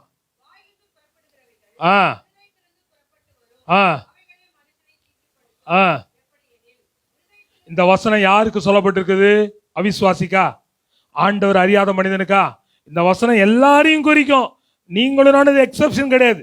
என்னதான் கர்த்தரால் பயன்படுத்தப்பட்ட தேவ பிள்ளைகளாக இருந்தாலும் நமக்குள்ள இன்னும் குரோதம் இருக்குது, இன்னும் விரோதம் இருக்குது, இன்னும் கசப்பு இருக்குது, இன்னும் கொலைபாதகம் இருக்குது. வாய்ப்பு கிடைத்தா வெளிப்படுத்துவோம், வாய்ப்பு கிடைக்கல அமைதியா இருக்கிறோம். நம்ம யாரும் நம்மளை சோதிச்சா நமக்குள்ள இருக்கக்கூடிய இந்த குணங்கள் வெளிப்பட வாய்ப்பு இருக்கிறது. வாசிங்க, இன்னொரு வசனத்தை வாசிங்க. 1 பேதுரு 2:1. 1 பேதுரு 2:1 வாசிங்க. அடுத்த வசனமா? 2ஆம் வசனமா? துர்க்குணம், கபடி, இதெல்லாம் யார்கிட்ட இருக்குது? நம்ம கிட்ட இருக்குது. அதனால்தான் கர்த்தரோட வார்த்தை வெறும் கேட்டு போகல. யாக்கோபு சொல்றாரு, கேட்டு அதன்படி நடக்க வேண்டும். இல்லைன்னா கண்ணாடியில முகத்தை பார்த்து நம்மை சுத்தம் செய்யாதவர்களாக நீங்கள் காணப்படுவதற்கு சமானம் என்று சொல்ல. தேவ வார்த்தையை கடைபிடிக்கிறவன் தான் சீஷன். வசனத்தை கேட்டு மார்க் போட்டு போய் இன்னைக்கு நல்லா பிரசங்கம் பண்ணீங்க பாஸ்டர், இன்னைக்கு நிறைய வசனம் சொன்னீங்க பாஸ்டர், இன்னைக்கு நல்லா கதை சொன்னீங்க, அதுக்காக அல்ல. பிரசங்கம் என்பது நேர போக்கு அல்ல. பிரசங்கம் என்பது உத்தரவாதத்தோடு கூட செய்யப்பட காரியம். முந்தைய தலைமுறையில் இருந்த ஊழியக்காரர்கள் இவ்விதமாக சொல்லுவாங்க. ஞாயிற்றுக்கிழமை செய்தி கொடுத்து முடிச்ச உடனே ஒரு பெருமூச்சு விடுவாங்களாம். அப்பா, இன்னைக்கு கர்த்தருடைய ஊழியத்தை செஞ்சுட்டேன், ஜனங்களுக்கு ஏற்ற வார்த்தையை கொடுத்துட்டேன்னு சொல்லி சந்தோஷத்தோடு கூட அன்னைக்கு மதிய உணவு உணவாங்களாம். சாப்பிட்டு முடிச்ச உடனே, ஆண்டவரே அடுத்த வாரம் ஞாயிற்றுக்கிழமைக்கு எனக்கு வசனத்தை தாங்கன்னு சொல்லி அந்த ஞாயிற்றுக்கிழமை மத்தியானத்துல இருந்து அடுத்த வாரம் ஞாயிற்றுக்கிழமை காலை வரைக்கும் தேவ சமூகத்தில் காத்திருப்பாங்க. வசனத்தை தாங்க ஆண்டவரே, வசனத்தை தாங்க, உங்க பிள்ளைங்க ஆவலோடு கூட வருவாங்க, உங்க பிள்ளைகளுக்கு ஏற்ற மன்னாவை கொடுக்கணும்னு சொல்லி தேவ சமூகத்துல காத்திருந்து பெற்றிருந்து கொடுக்கிறவன் தான் தேவனுடைய ஊழியக்காரன். ஆகியனால அப்படி உத்தரவாதத்தோடு கொடுக்கப்படுகிற வார்த்தை வாழ்க்கையில கிரியை செய்யணும். ஆண்டவர் பொழுதுபோக்குக்காக அல்ல, நம்மை பரவசப்படுத்த அல்ல, நம்முடைய வாழ்க்கை அவரை போல மாறணும் தான் வசனத்தை கொடுக்கிறார். ஞாயிற்றுக்கிழமை தோறும் நாம உருவாக்கப்படுகிறோம், பயிற்றுவிக்கப்படும். நாம் யார், எப்படி இருக்கிறோம், எப்படி இருக்கணும்னு சொல்லி வசனத்தை கொண்டு நாம உணர்த்தி இயேசுவை போல ஒவ்வொரு வாரமும் நம்ம விசுவாசத்துல வளர செய்கிறவர்களாக நம்முடைய போதக பிதாக்களை கர்த்தர் நமக்கு கொடுத்திருக்கிறார். அடுத்ததாக என்ன எழுதிக்கோங்க, L disciple, practicing the principles of scriptures. விசுவாசத்தின்படி வாழுதல், நிறைவேற்றுதல், கடைபிடித்தல், கீழ்ப்படிதல் தான் முக்கியம். கீழ்ப்படிதல், எவ்வளவு வசனம் தெரியும் முக்கியம் கிடையாது, எவ்வளவு வசனத்துக்கு கீழ்ப்படிந்திருக்கிறோம். வசனத்துக்கு கீழ்ப்படிய ஆண்டவர் புதிய வெளிப்பாடுகளை கொடுப்பார். வசனத்துக்கு கீழ்ப்படியாதபடிக்கு, வசனத்துக்கு கீழ்ப்படிந்தா ஆண்டவருக்குள்ள வளர முடியும். அப்ப வளர்ச்சிக்கு தேவை கீழ்ப்படிதல். மேற்படிக்கு போனா முதல்ல கீழ்ப்படி வேணும். கீழ்ப்படியில ஆரம்பிச்சுதான் படிப்படியாக தான் கர்த்தர் உயர்த்துவார். இல்லை என்றால் நம்முடைய வாழ்க்கையில ஆரோக்கியமான வளர்ச்சியாக அது இருக்காது. வசனத்தை நடைமுறைப்படுத்தணும். கிறிஸ்தவ சத்தியத்துக்கும் மற்ற சத்தியத்துக்கும் மற்ற மதங்களுக்கும் என்ன வித்தியாசம்? இயேசுவை போல மாறுதல் தான் கிறிஸ்துவம். இயேசுவை போல மாறதான் நம்முடைய ஜபம், இயேசுவை போல மாறதான் நம்முடைய ஆராதனை, இயேசுவை போல மாறதான் கர்த்தருடைய ஞாயிற்றுக்கிழமை ஆராதனை, இயேசுவை போல மாறதான் கர்த்தருடைய வார்த்தை. எல்லாவற்ற சாராம்சம் இயேசுவை போல மாறுதல். அப்ப கர்த்தருடைய வார்த்தையை நாம கீழ்ப்படிவதன் மூலமாக இயேசுவை போல மாறுகிறவர்களாக இருக்கிறோம். அடுத்ததாக இழந்து போனவர்களை ரட்சிப்புக்கு நேராக நடத்தணும். ஆத்ம பாரம் இருக்கணும். யாம் பெற்ற இன்பம் பெருக வையகம். சரவணா ஸ்டோர்ல 1000 ரூபாய்க்கு 4 சாரி கொடுக்குறாங்க, எல்லாமே ஒர்த்தா இருக்குது. அந்த 1000 ரூபாய்க்கு அது ஏற்றதா இருக்குன்னா நம்ம போன் பண்ணி, திண்டுக்கல்ல இருக்க எனக்கு போன் பண்ணி சொல்லுவீங்க, பாஸ்டர் மெட்ராஸ் வந்தீங்கன்னா கண்டிப்பா சரவணா ஸ்டோர் போயிட்டு வாங்கிட்டு போங்க அப்படின்னு சொல்லுவீங்க. ஏன்? சீப் அண்ட் பெஸ்டா இருக்குது. யாம் பெற்ற இன்பம் பெருக வையகம். இப்படி உலக பிரகாரமாக நாம அனுபவித்த சந்தோஷத்தை, இன்பத்தை பகிர்ந்து கொடுக்கக்கூடிய தன்மை பெற்றவர்களாக இருக்கிற நீங்களும் நானும் மெய்யான வழியை, ரட்சிப்பை பெற்ற நாம் அதை பெறாத மனிதர்களுக்காக செபிக்கணும். அதை பெறாத மனிதர்களுக்கு அதை சொல்லுகிறவன் தான் சீசனாக இருக்க முடியும். மற்றவங்களுக்கு நான் சொல்லணும்னா என் வாழ்க்கையில ஆண்டவர் மீது அன்பு இருக்கணும். எழுதி கொடுங்க, ஆண்டவரை நான் நேசிச்சா மற்றவங்களுக்கு சொல்லுவேன். இரண்டாவது, ஆண்டவரை நான் நேசித்தா மற்றவங்களுக்கு சொல்லுவேன். ஆண்டவரை நேசிச்சா ஆண்டவர் எனக்கு கொடுத்த ஆடுகளை உருவாக்குவேன். ஆண்டவரை நேசிக்கணும். ஆண்டவரை நேசிக்கிறதுனால இந்த ஊழியம், ஆண்டவரை நேசிச்சா ஆட்டோமேட்டிக்கா ஆத்மா பாரம் வரும். அழிந்து போகிற மக்கள் மீது எந்த உணர்வற்று இருக்கிறோன்னா ஆண்டவர் இன்னும் நேசிக்கிற வண்ணமாக நேசிக்கிற ஆண்டவர்கிட்ட ஆண்டவரை நேசிக்க ஆண்டவருடைய கிருபாதார வழியை நினைக்க இதை பெறாத எண்ணற்றவர்கள் எங்க ஊர்ல இருக்கிறாங்களே, எங்க தலைவர்கள் இருக்கிறாங்களே, அறியாமையில இருக்கிறாங்களே, திரளா இருக்கிறான்னு சொல்லி அந்த உணர்வை தேவன் ஏற்படுத்துவார். மனதுருக்கத்தை தேவன் ஏற்படுத்துவார். ஆகினால ஆண்டவரை நேசிக்கும் பொழுது ஆண்டவர் கொடுத்த சபையை, ஆண்டவர் கொடுத்த ஊழியங்களை, ஆண்டவர் அறியாத மக்களை நேசிக்க தேவன் கிருபை செய்வார். கடைசியாக ஒரு சீஷன் என்பவன், எழுதி கொள்ளுங்க, எடிஃபையிங் அண்ட் எக்யூப்பிங். அவன் பக்தி விருத்தி ஏற்படுத்துகிறவனாகவும் அவன் உருவாக்குகிறவனாகவும் இருக்க வேண்டும். பக்தி விருத்தி ஏற்படுத்தணும், அது மாத்திரமல்ல உருவாக்குகிறவனாகவும் இருக்கணும். எடிஃபையிங் அண்ட் எக்யூப்பிங், பலப்படுத்தணும், அதே நேரம் சீர் பொருந்த செய்யணும். தமிழ் எழுதிக்கொள்ளுங்க, எடிஃபையிங் அண்ட் எக்யூப்பிங். பக்தி விருத்தி ஏற்படுத்தணும், ரெண்டாவது நற்சீர் பொருந்துதல்.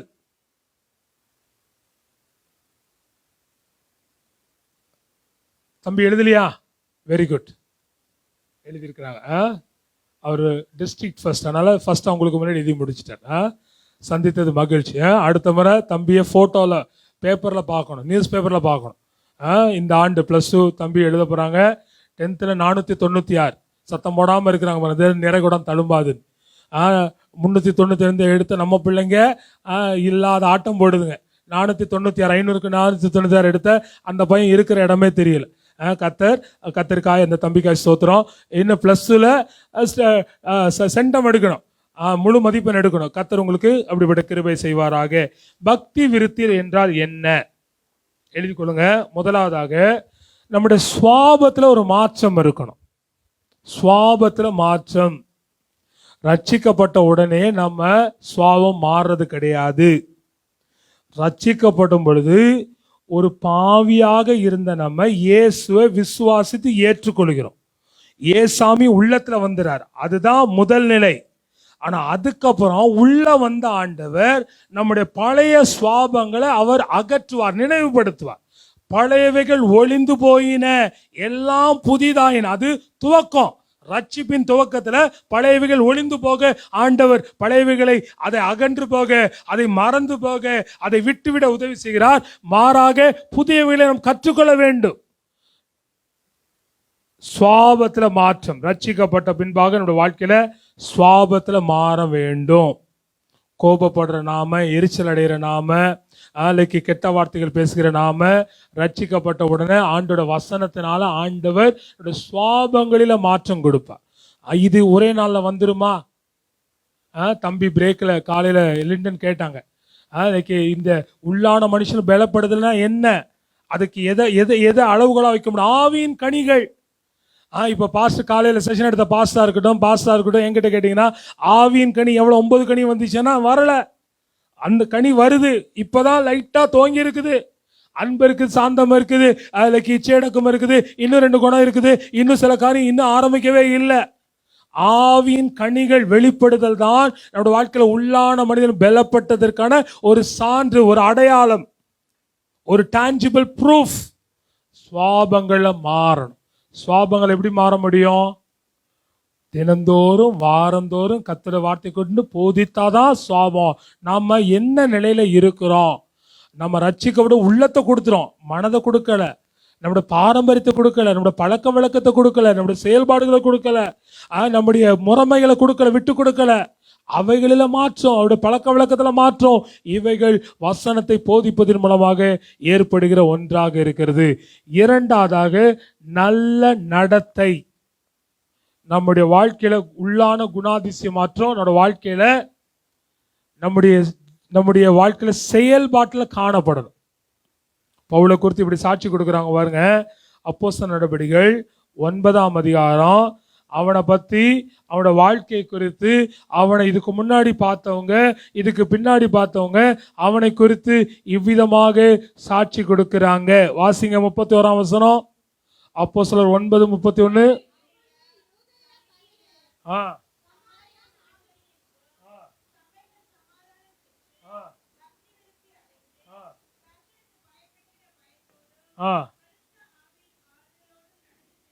ஆ 29 வசனத்தை வாசிங்க.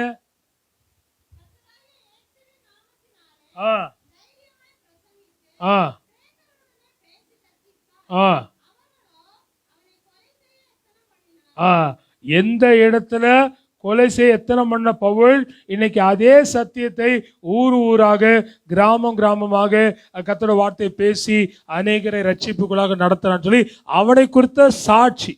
அப்போ உள்ளான ஜீவியத்தில் ஏற்படுகிற மாற்றம் நம்முடைய செயல்களில வெளிப்பட வேண்டும். அந்தரங்கத்தில் பார்க்கிற உன் பிதா தாமே வெளியரங்கமாய் உன்னை கனப்படுத்துவார் என்று ஆண்டவர் சொல்லுகிறார். நம்முடைய கிறிஸ்தவ வாழ்க்கை, நம்முடைய நடைமுறை, பிராக்டிக்கல் லைஃப் ரொம்ப ரொம்ப முக்கியம். 2 வசனத்தை சொல்றேன், குறித்து கொள்ளுங்கள், வாசிங்கள். 1 சாமுவேல் 12ஆம் அதிகாரம் 3, 4, 5 வசனம். 1 சாமுவேல் 12ஆம் அதிகாரம் 3ஆம் வசனம் 5ஆம் வசனம் குறிச்சுக்கோங்க.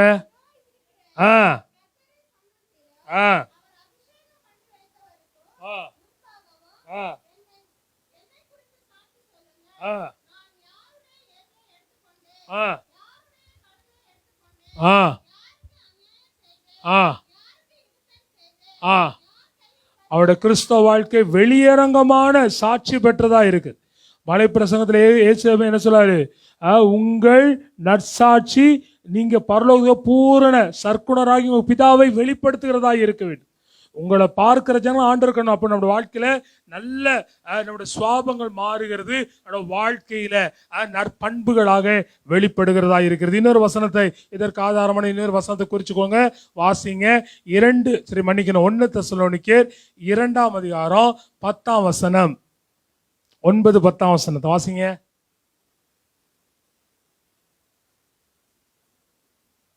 1 தெசலோனிக்கேயர் 2:9-10. ஆ ஆ ஆ ஆ ஆ ஆ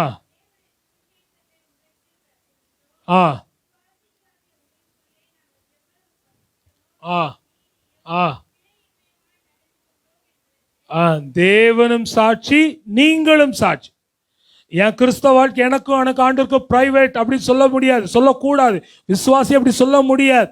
நீங்களும் நானும் நம்முடைய வாழ்க்கை எல்லாருக்கும் முன்பாக உப்பாக ஒளியாக இருக்க வேண்டும் என்று தேவன் எதிர்பார்க்கிறார். அப்ப நம்முடைய சுவாபங்களை ஏற்படுகிற மாற்றம் நம்முடைய வாழ்க்கையில நற்பண்புகளாக, நல்ல நடத்தையாக, நல்ல ஜீவியமாக வெளிப்பட வேண்டும். மூன்றாவதாக நற்பண்புகளாக காணப்படணும். முதலாவதாக நல்ல சுவாபம், இரண்டாவதாக நல்ல நடத்தை. அதான் பக்தி விருத்தி. பக்தி விருத்தினா என்னன்னு விளக்குறேன். பக்தி விருத்தி முதலாவதாக நல்ல சுவாபம், இரண்டாவதாக நல்ல நடத்தை ஜீவியம், மூன்றாவதாக நல்ல பண்பு. நற்பண்புகள் என்றால் நம்மளை விட்டு நீக்கமுற கலந்திருக்க வேண்டிய ஒன்று. உண்மை, நேர்மை, தாழ்மை, கீழ்ப்படிதல், நீதி. ஆளுக்கேத்த மாதிரி நடப்பதல்ல நம்முடைய வாழ்க்கை. யாரு இருந்தாலும் இல்லை என்றாலும் நீங்களும் நானும் இவ்விதமாக நடக்க வேண்டும் என்று சொல்லி தேவன் ஒரு ஒழுங்கை, ஒரு நிர்ணயத்தை ஏற்படுத்தி வைத்திருக்கிறார். மற்றவங்க அதிகாரி பார்க்கறாங்கன்றதுக்காக 9 மணிக்கு அலுவலகத்துக்கு வரக்கூடாது, 10 மணிக்கு வரக்கூடாது. யாரு பார்த்தாலும் பார்க்கவில்லை என்றாலும் தேவன் என்னை பார்க்கிறார் என்று அந்த யோசேப்பின் உணர்வை கொண்டவளாக இருக்க வேண்டும். புரியுதுங்களா? யோசேப்புக்கு முன்பாக யாரும் இல்லை, ஆனா கர்த்தர் இருக்கான்னு சொல்லுது என்பதை அவன் உணர்ந்து கொண்டான். பல நேரங்கள்ல இங்க ஒரு உதாரணம் சொல்றேன். இங்க ஒரு கேமரா மாத்திரம் இருக்குன்னா இந்த கேமராவுக்கு பயந்து எல்லாரும் இருப்போம். இந்த கேமரா வாட்ச் பண்ணுது, அனைத்தையும் அதை ரெக்கார்ட் பண்ணுது அப்படின்னு. அப்படி அல்ல கிறிஸ்தவ வாழ்க்கை என்பது, அப்படி அல்ல. ஆண்டவர் என்னை பார்க்கிறார், நான் தேவனுக்கு கணக்கு ஒப்புவிக்க வேண்டும். என்னுடைய பேச்சை குறித்து, என்னுடைய நினைவுகளை குறித்து, என்னுடைய செயல்களை குறித்து கணக்கு ஒப்புவிக்க வேண்டும் என்கிற ஒரு உத்தரவாதத்தோடு கூட வாழக்கூடிய வாழ்க்கை தான் ஒரு சீஷனுடைய வாழ்க்கை. வாசிங்க வெளிப்படுத்தின விசேஷம் 11ஆம் அதிகாரம் 1வது வசனம். வெளிப்படுத்தின விசேஷம் 11:1. ஆ ஆ ஆ ஆ ஆ ஆ அளந்து பார். நம்ம உலகத்துல மனுஷங்களை ஏமாத்திடலாம், தேவன் அளந்து பார்த்து அவருடைய சமூகத்தில் சேர்த்துக் கொள்கிறவர். அந்த 10 கனிகளுடைய அந்த அந்த பேரபிள், அந்த அந்த அந்த அந்த கதையிலிருந்து நம்ம கற்றுக்கொள்ளக்கூடிய 10 கனிகளும் ஆயத்தமா இருந்தாங்க. ஆனா தேவன் வரும் பொழுது அவரிடத்துல குறைவு காணப்பட்டதினால்தான் அந்த 5 கனிகள் சேர்க்கப்படவில்லை. ஆகையினால் சீஷன் என்பவன் அந்த புத்தி உள்ள 5 கனிகளை போல எப்பொழுதும் ஆயத்தமாக இருக்க வேண்டும். நான் ஆதியில இருந்தேன் அல்ல. சிம்சோனோட வாழ்க்கையில் அறிந்து கொள்ள வேண்டிய சத்தியம் அதுதான்.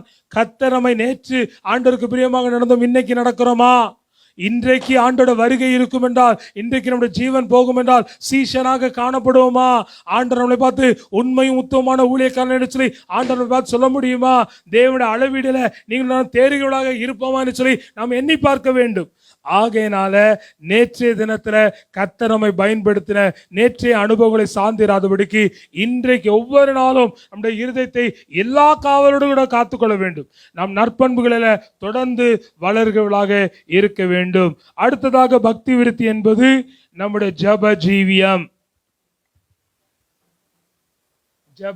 ஜப ஜீவியத்தில் வளரணும். இன்னும் பரமண்டல ஜபத்தையே சொல்லிட்டு கூடாது, சொல்லுவது தவறல்ல, ஆனா அதையே சொல்லிட்டு இருக்க கூடாது. ஸ்கூல்ல ஏபிசிடியே பிடிச்சிட்டு இருக்கோமா? ஏபிசிடி பேசணும், 1 2 3 பேசணும், அடுத்து வாக்கியங்களை பேசணும். இன்னைக்கு சரளமாக பேசுகிறோம், எழுதுகிறோம்.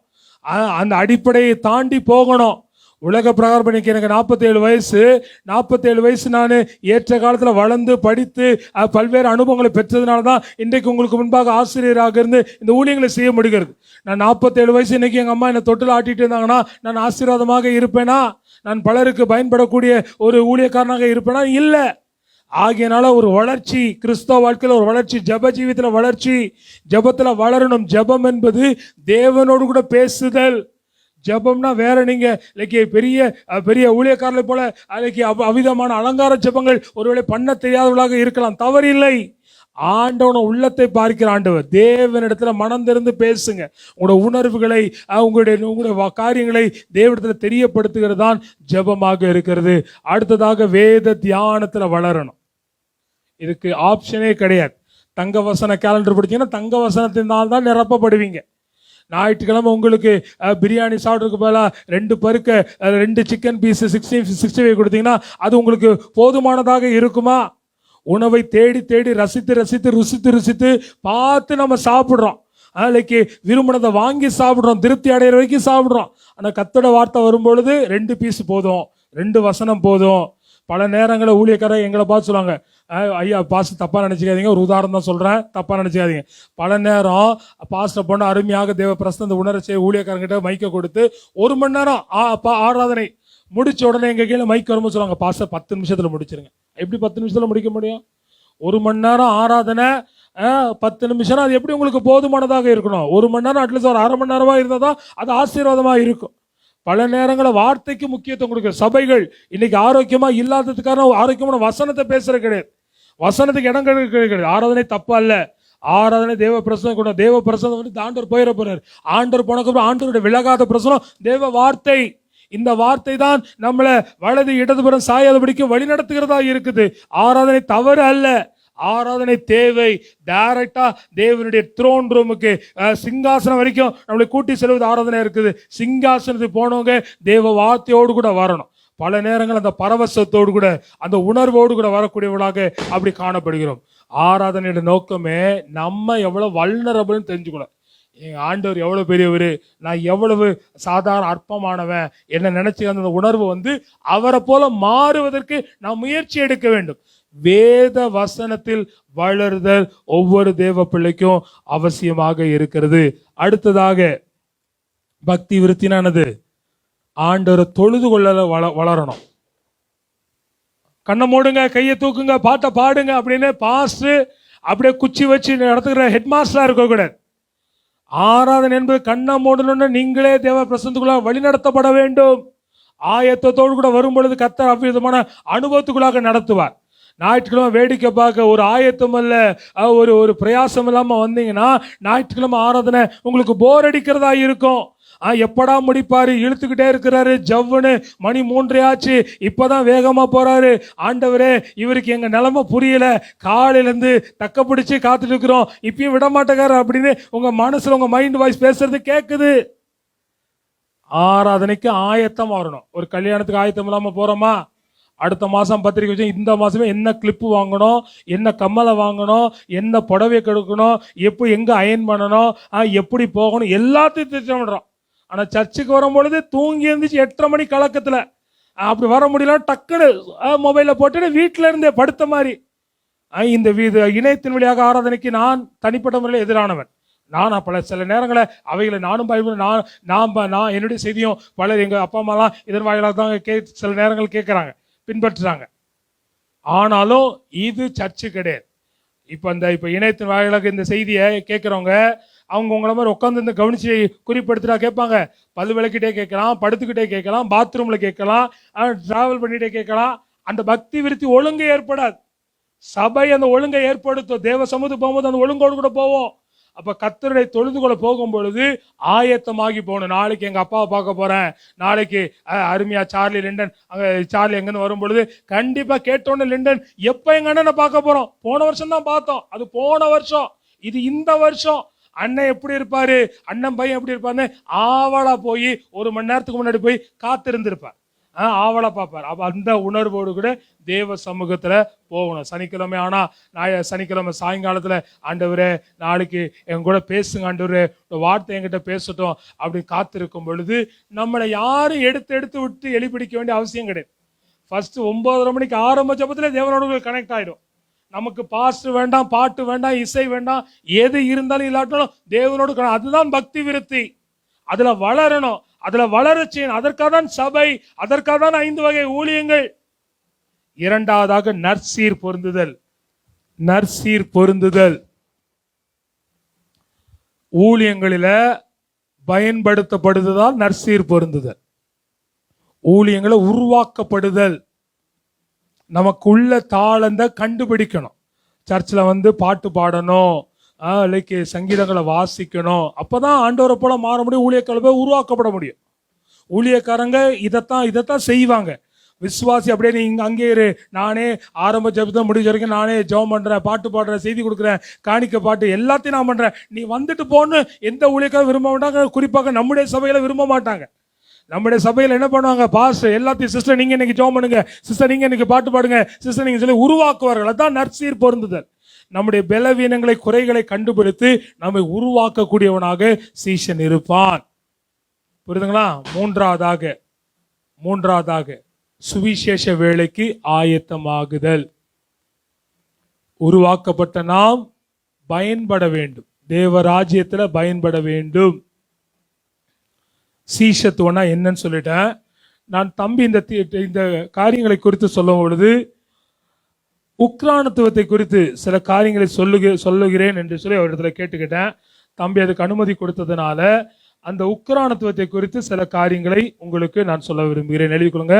உக்ரானத்துவம்.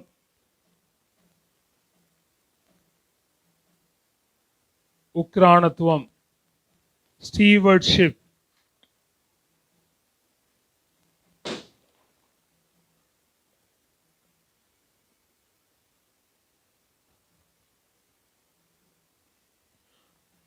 நீங்களும் நானும் ஏற்கனவே நான் சொன்ன ஒரு வசந்த வாசிங்க, விளக்குறேன். உபாகமம் 8ஆம் அதிகாரம் 17வது வசனம்.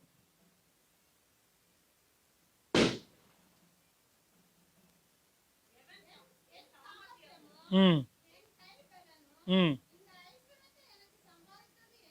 ம் ம் ம் ம் ம்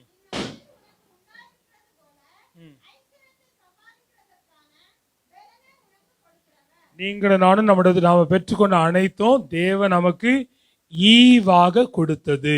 அதுதான் முதலாவது ஒரு உண்மை. எழுதி கொள்ளுங்க. உக்கரானக்காரன் நான் இவைகளை தேவனிடத்திலிருந்து இலவசமாக பெற்றேன். இந்த வாழ்க்கைய, இந்த குடும்பத்தை, இந்த படிப்பை, இந்த அறிவை, இந்த அனுபவத்தை, இந்த உழைப்பை, நான் சில உதாரணம் சொன்ன நீங்க சேர்த்துக்கிட்டே போகலாம். இந்த கல்வியை, இந்த மேன்மையை, இந்த அரசாங்க பதவியை, இந்த குடும்பத்தை ஆண்டவர் இவைகளை எனக்கு இலவசமாக என்னை நம்பி கொடுத்திருக்கிறார் என்று உணர்தல் தான் உக்ரானத்துவம். ஆண்டவர் என்கிட்ட கொடுத்த ஆண்டவர் ஒரு நாள் கணக்கு கேட்பார் என்கிற ஒரு அக்கௌண்டபிலிட்டி வரும். எழுதி கொடுங்க. ஒரு பொறுப்பு வரும், அக்கௌண்டபிலிட்டி.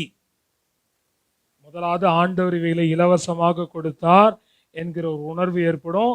இரண்டாவது, இவைகளை குறித்து நான் ஆண்டவருக்கு ஒரு நாள் கணக்கு ஒப்புவிக்க வேண்டும். ஒரு சில வசனங்களை குறித்து கொள்ளுங்க, முடிந்தா நம்ம வாசிக்கலாம். வாசிங்க. ஆதியாகமம் குறித்து கொள்ளுங்க. முதலாவது ஆதியாகமம் 1:28. ஆண்டவர் பூமியை பண்படுத்த காக்க மனுஷனை வச்சாரு. ஆதியாகமம் 2ஆம் அதிகாரம் 13 15 வசனம். தோட்டத்தை காக்க பண்படுத்த ஆதாமை தேவன் ஏற்படுத்தினார்.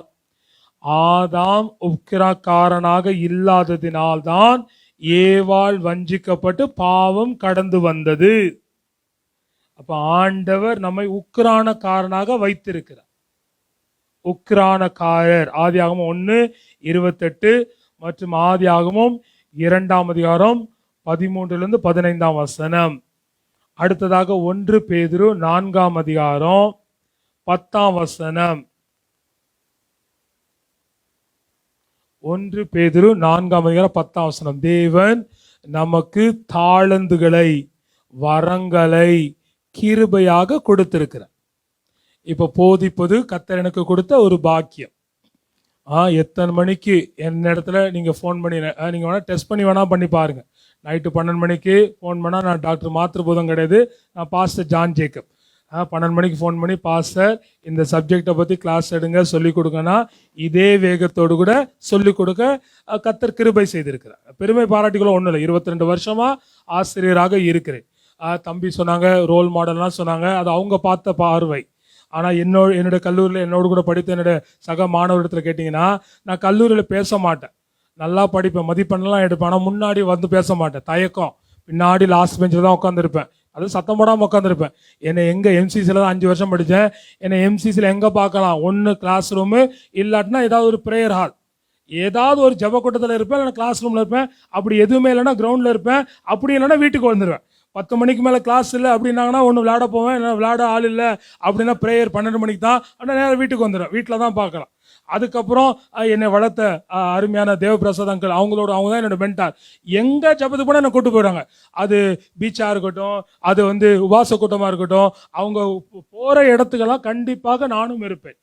இரவு ஜபமாக இருக்கட்டும், வால் போஸ்ட் ஓட்டுறதா இருக்கட்டும், எல்லா இடத்தையும் என்னை கூட்டு போய் இப்படி தான் என்னோட வாழ்க்கை இருந்துச்சு.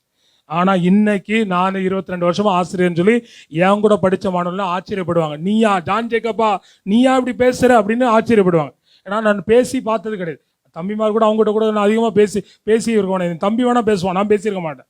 ஆனால் கர்த்தர் எனக்குள்ள இந்த போதிக்கிற தாளந்தை வைத்திருக்கிறார் என்று சொல்லி என்னுடைய ஆசிரியர்கள் இனம் கண்டு என்னை உருவாக்கினதனால் கடந்த 23 ஆண்டுகளாக பலரை சத்தியத்தில் உருவாக்க கர்த்தர் எனக்கு கிருபை செய்திருக்கிறார். சொல்லமா? கடைசியாக ஒரு 2 வசனம், நீதிமொழிகள் 3ஆம் அதிகாரம் 9, 10 எழுதி குறிக்க மட்டும் செய்யுங்க, வாசிக்க வேணாம், நேரம் ஆயிற்று. மத்தேயு 25, 14, 30 தாளந்துகளை குறித்த ஓமை. ரோமர் 14ஆம் அதிகாரம் 12ஆம் வசனம். நமக்கு கர்த்தர் கொடுத்ததை குறித்து கணக்கு ஒப்பிக்கணும். ரோமர் 14, 12. 1 கொரிந்தியர் 4ஆம் அதிகாரம் 2வது வசனம். சரி, சீஷத்துவத்தை குறித்து நிறைய காரியங்களை விளக்கி சொன்னேன். இந்த சீஷத்துவத்துக்கும் இந்த உக்கிரானத்துக்கும் உள்ள ஒற்றுமையை ஒரே ஒரு குறிப்பாக மாத்திரம் சொல்ல விரும்புகிறேன். சீஷத்துவம் என்பது உள்ளான வாழ்க்கையில் நடக்கும் செயல். இயேசுவை போல மாறுதல் என்பது உள்ளான வாழ்க்கையில் நடக்கும் செயல். அதனுடைய வெளிப்புற நடக்கை தான் உக்கிரானத்துவம். Discipleship is something which happens inward, and stewardship is something which we exhibit it, which we reflect. சீஷனா இருக்கிறன்றத வெளிப்படுத்தக்கூடிய ஒரு வழிமுறை தான் உக்கிரானத்துவம். கடவுள் கொடுத்த நேரத்துக்கு உண்மையா இருக்கிறனா, கடவுள் கொடுத்த குடும்பத்துக்கு உண்மையா இருக்கிறனா, கடவுள் கொடுத்த தாளந்துகளுக்கு உண்மையா இருக்கிறனா, ஆண்டவர் கொடுத்த அந்த பூமிக்கு நான் உண்மையா இருக்கிறனா, ஆண்டவர் எனக்கு நான் நம்பி கொடுத்த பொறுப்புகளை நிச்சயமாக நிறைவேற்றுகிறனா. சுவிட்சர்லாந்து, நார்வே, பின்லாந்து, ஜெர்மனி இந்த தேசத்துக்கு யாராவது போயிருக்கீங்களா? அல்லது இந்த தேசத்தை குறித்து ஏதாவது படிச்சிருக்கீங்களா? படம் பார்த்துருக்கீங்களா? போட்டோஸ் பார்த்துருக்கீங்க. இந்த தேசங்கள்லாம் உலகத்தில் செல்வ பெருக்கான நாடுகள். இந்த நாடுகள்லாம் 15வது நூற்றாண்டில் ரொம்ப வறுமையான பின்தங்கிய நாடுகள் தான். இந்த நாடுகள் இந்த உக்கிரானத்துவத்தை உண்மையாக கடைபிடித்ததுனால தான் இன்னைக்கு உலகத்துல நம்பர் 1 நாடுகளா இருக்கு. நான் செய்யற வேலைக்கு ஆண்டவருக்கு கணக்கு கொடுக்கணும். நான் வாத்தியாரா இருக்கிறேன், இந்த வாத்தியார் நான் பாடம் ஒழுங்காக எடுக்கணும். நான் பெருக்கிற வேலையை செய்யறேன், இந்த வேலை கர்த்தர் தான் எனக்கு கொடுத்தாரு, இது ஒரு ஊழியம், இதை நான் உண்மையா செய்யணும்னு சொல்லி அவர்களுக்கு கொடுக்கப்பட்ட அனைத்து வேலைகளையும் உண்மையா செய்ததுனால தான் கர்த்தர் இந்த தேசத்தை, அந்த ஜனங்களை ஆசீர்வித்து இன்னைக்கு உலகத்துல செல்வ செழிப்பான நாடுகளாக அந்த கிறிஸ்தவ நாடுகள் ஆண்டவருடைய வசனத்தின்படி உக்கிரானத்துவத்தை பின்பற்றினால ஆஸ்வதிக்கப்படுங்க. ஒருவேளை நீங்களும் நானும் சீஷனாக இருந்து உக்கிரானக்காரன் தான் நமக்கு வேண்டிய கனம் வராம இருக்கலாம், நமக்கு வேண்டிய அங்கீகாரம் வராம இருக்கலாம். பரலோகம் நம்ம அங்கீகரிக்கும். ஏற்ற காலத்துல கர்த்தர் நம்ம உயர்த்தும். 40 வருஷம் மோசேக்கு கீழே அடங்கி இருந்தவன் தான் இந்த யோசுவா. ஆனா ஆண்டவர் அவனை எப்படி வைக்கிறாரு? யோசுவா 1:1 மோசேயின் ஊழியக்காரனாகிய கர்த்தரின் ஊழியக்காரனாகிய மோசேயின் ஊழியக்காரனாகிய யோசுவா, அப்படிதான் அடையாளம். யோசுவா 24:29 என்ன இருக்குது?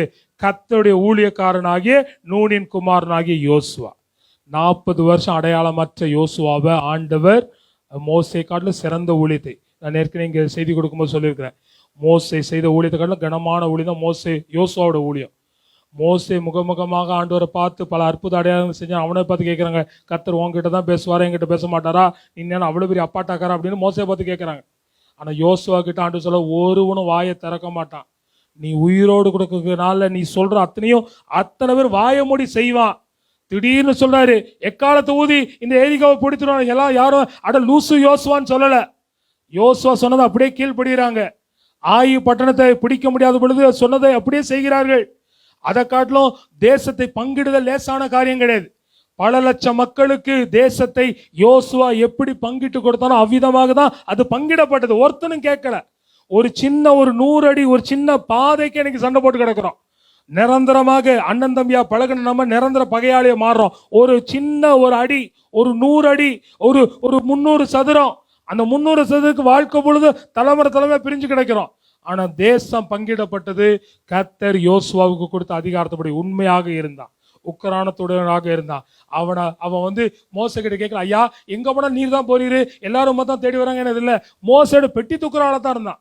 ஆனா கர்த்தர் ஏற்ற நேரத்தில் இவனை கர்த்தர் கனமாக பாவிக்கிறதை பார்க்கிறோம். தேவ பிள்ளையே, உக்ரானக்காரனாகிய சீஷனாக இருக்கும்படி அழைக்கப்பட்டிருக்கிறோம். கண்களை மூடி நாம் செபிக்கலாம். நல்ல பிதாவே, இந்த காலை முதல் கொண்டு அன்றொரு இம்மட்டுமாக உள்ளான மனிதனின் பலப்படுதல் என்பதை குறித்த சில புரிதல்களை, சில துவக்கங்களை அறிந்திருக்கிற ஆண்டவரே, எங்க உள்ளான மனுஷனை ஏன் பலப்படணும், எப்படி பலப்பட முடியும் என்று சொல்லி சில ஆரம்ப புள்ளிகளை அருமையான ஊழியக்காரர் மூலமாக நீர் துவங்கி வைத்திருக்கிறீர். ஆண்டவரே, இன்னைக்கு சீஷத்தை குறித்து சில காரியங்களை பார்த்திருக்கிறோம். நீர் வருகிற வரைக்கும் நாங்கள் உருவாக்கப்பட்டு, நீர் வரும் பொழுது உண்மையுள்ள ஊழியக்காரனாக, உண்மையுள்ள சீஷனாக, ஆண்டவரே நீர் விரும்பக்கூடிய, நீர் மெச்சிக்கொள்ளுகிற ஒருவராக நாங்கள் காணப்பட எங்களோட வாழ்க்கையை ஒரு விஷயம் அர்ப்பணிக்கிறோம். இந்த ஆண்டவரே, இந்த விடுமுறை நாளென்றும் பகல் முழுதும் சாயங்காலம் வரைக்கும் ஆர்வமாக, கவனமாக, தவனமாக உடைய வார்த்தையை கேட்ட உடைய பிள்ளைகளை கர்த்தர் வரக்கூடிய நாட்களில் எடுத்து பயன்படுத்துவீராக. இன்றைக்கு பயன்படுத்தின தேவதாசர்களை தொடர்ந்து பயன்படுத்துங்க. கடந்து கொண்ட ஒவ்வொரு தேவ பிள்ளைகள் சார்ந்திருக்கிற சபைகளுக்கு, சார்ந்திருக்கிற ஊழியங்களுக்கு ஆசீர்வாதமாக நீர் பயன்படுத்த வேண்டுமா செபிக்கிறோம். இந்த கெர்சமேனிக்கு செப ஊழியங்களுக்காக செபிக்கிறோம். கர்த்தர் ஆண்டவர் அடுத்த பரிமாணத்துக்கு நேராக இந்த ஊழியத்தை நடத்தி செல்கிறீர். அதற்காக ஸ்தோத்திரம் ஆண்டவரே. கர்த்தர் கொடுத்த தரிசனத்தை தலைமுறையாக பின்பற்ற தங்களை அர்ப்பணித்த லெண்டனுக்காக, வாவிக்காக, குடும்பத்திற்காக, ஆன்டிக்காய் செபிக்கிறோம். தொடர்ந்து இந்த ஊழியத்தை நிறைவாய் செய்ய போதுமான சத்துவத்தை, பலனை, ஞானத்தை, கிருபையை, அர்ப்பணிப்பை, அபிஷேகத்தை தந்து நடத்த வேண்டுமா செபிக்கிறோம். அவளோடு கூட இணைந்து நாங்களும் ஊழியம் செய்ய எங்களுக்கு கர்த்தர் பாராட்டின கிருபைக்காய் நன்றி செலுத்துகிறோம். கலந்து கொண்ட ஒவ்வொரு தேவ பிள்ளைகள் ஆண்டவரே, அவர்கள் இன்றைக்கு எதிர்பார்த்ததை கர்த்தர் அவர்களுக்கு துவக்கி வைத்ததுக்காய் ஸ்தோத்திரம். தொடர்ந்து அவர்கள் இந்த வசனத்தில் நிலைத்திருக்க, இந்த கர்த்தர் இந்த காரியங்களை நினைவுபடுத்த கிருபை பாராட்டுங்க. சகல துதிகரமே உமக்கே செலுத்துகிறோம். இயேசுவின் மூலம் ஜெபிக்கிறோம் நல்ல பிதாவே.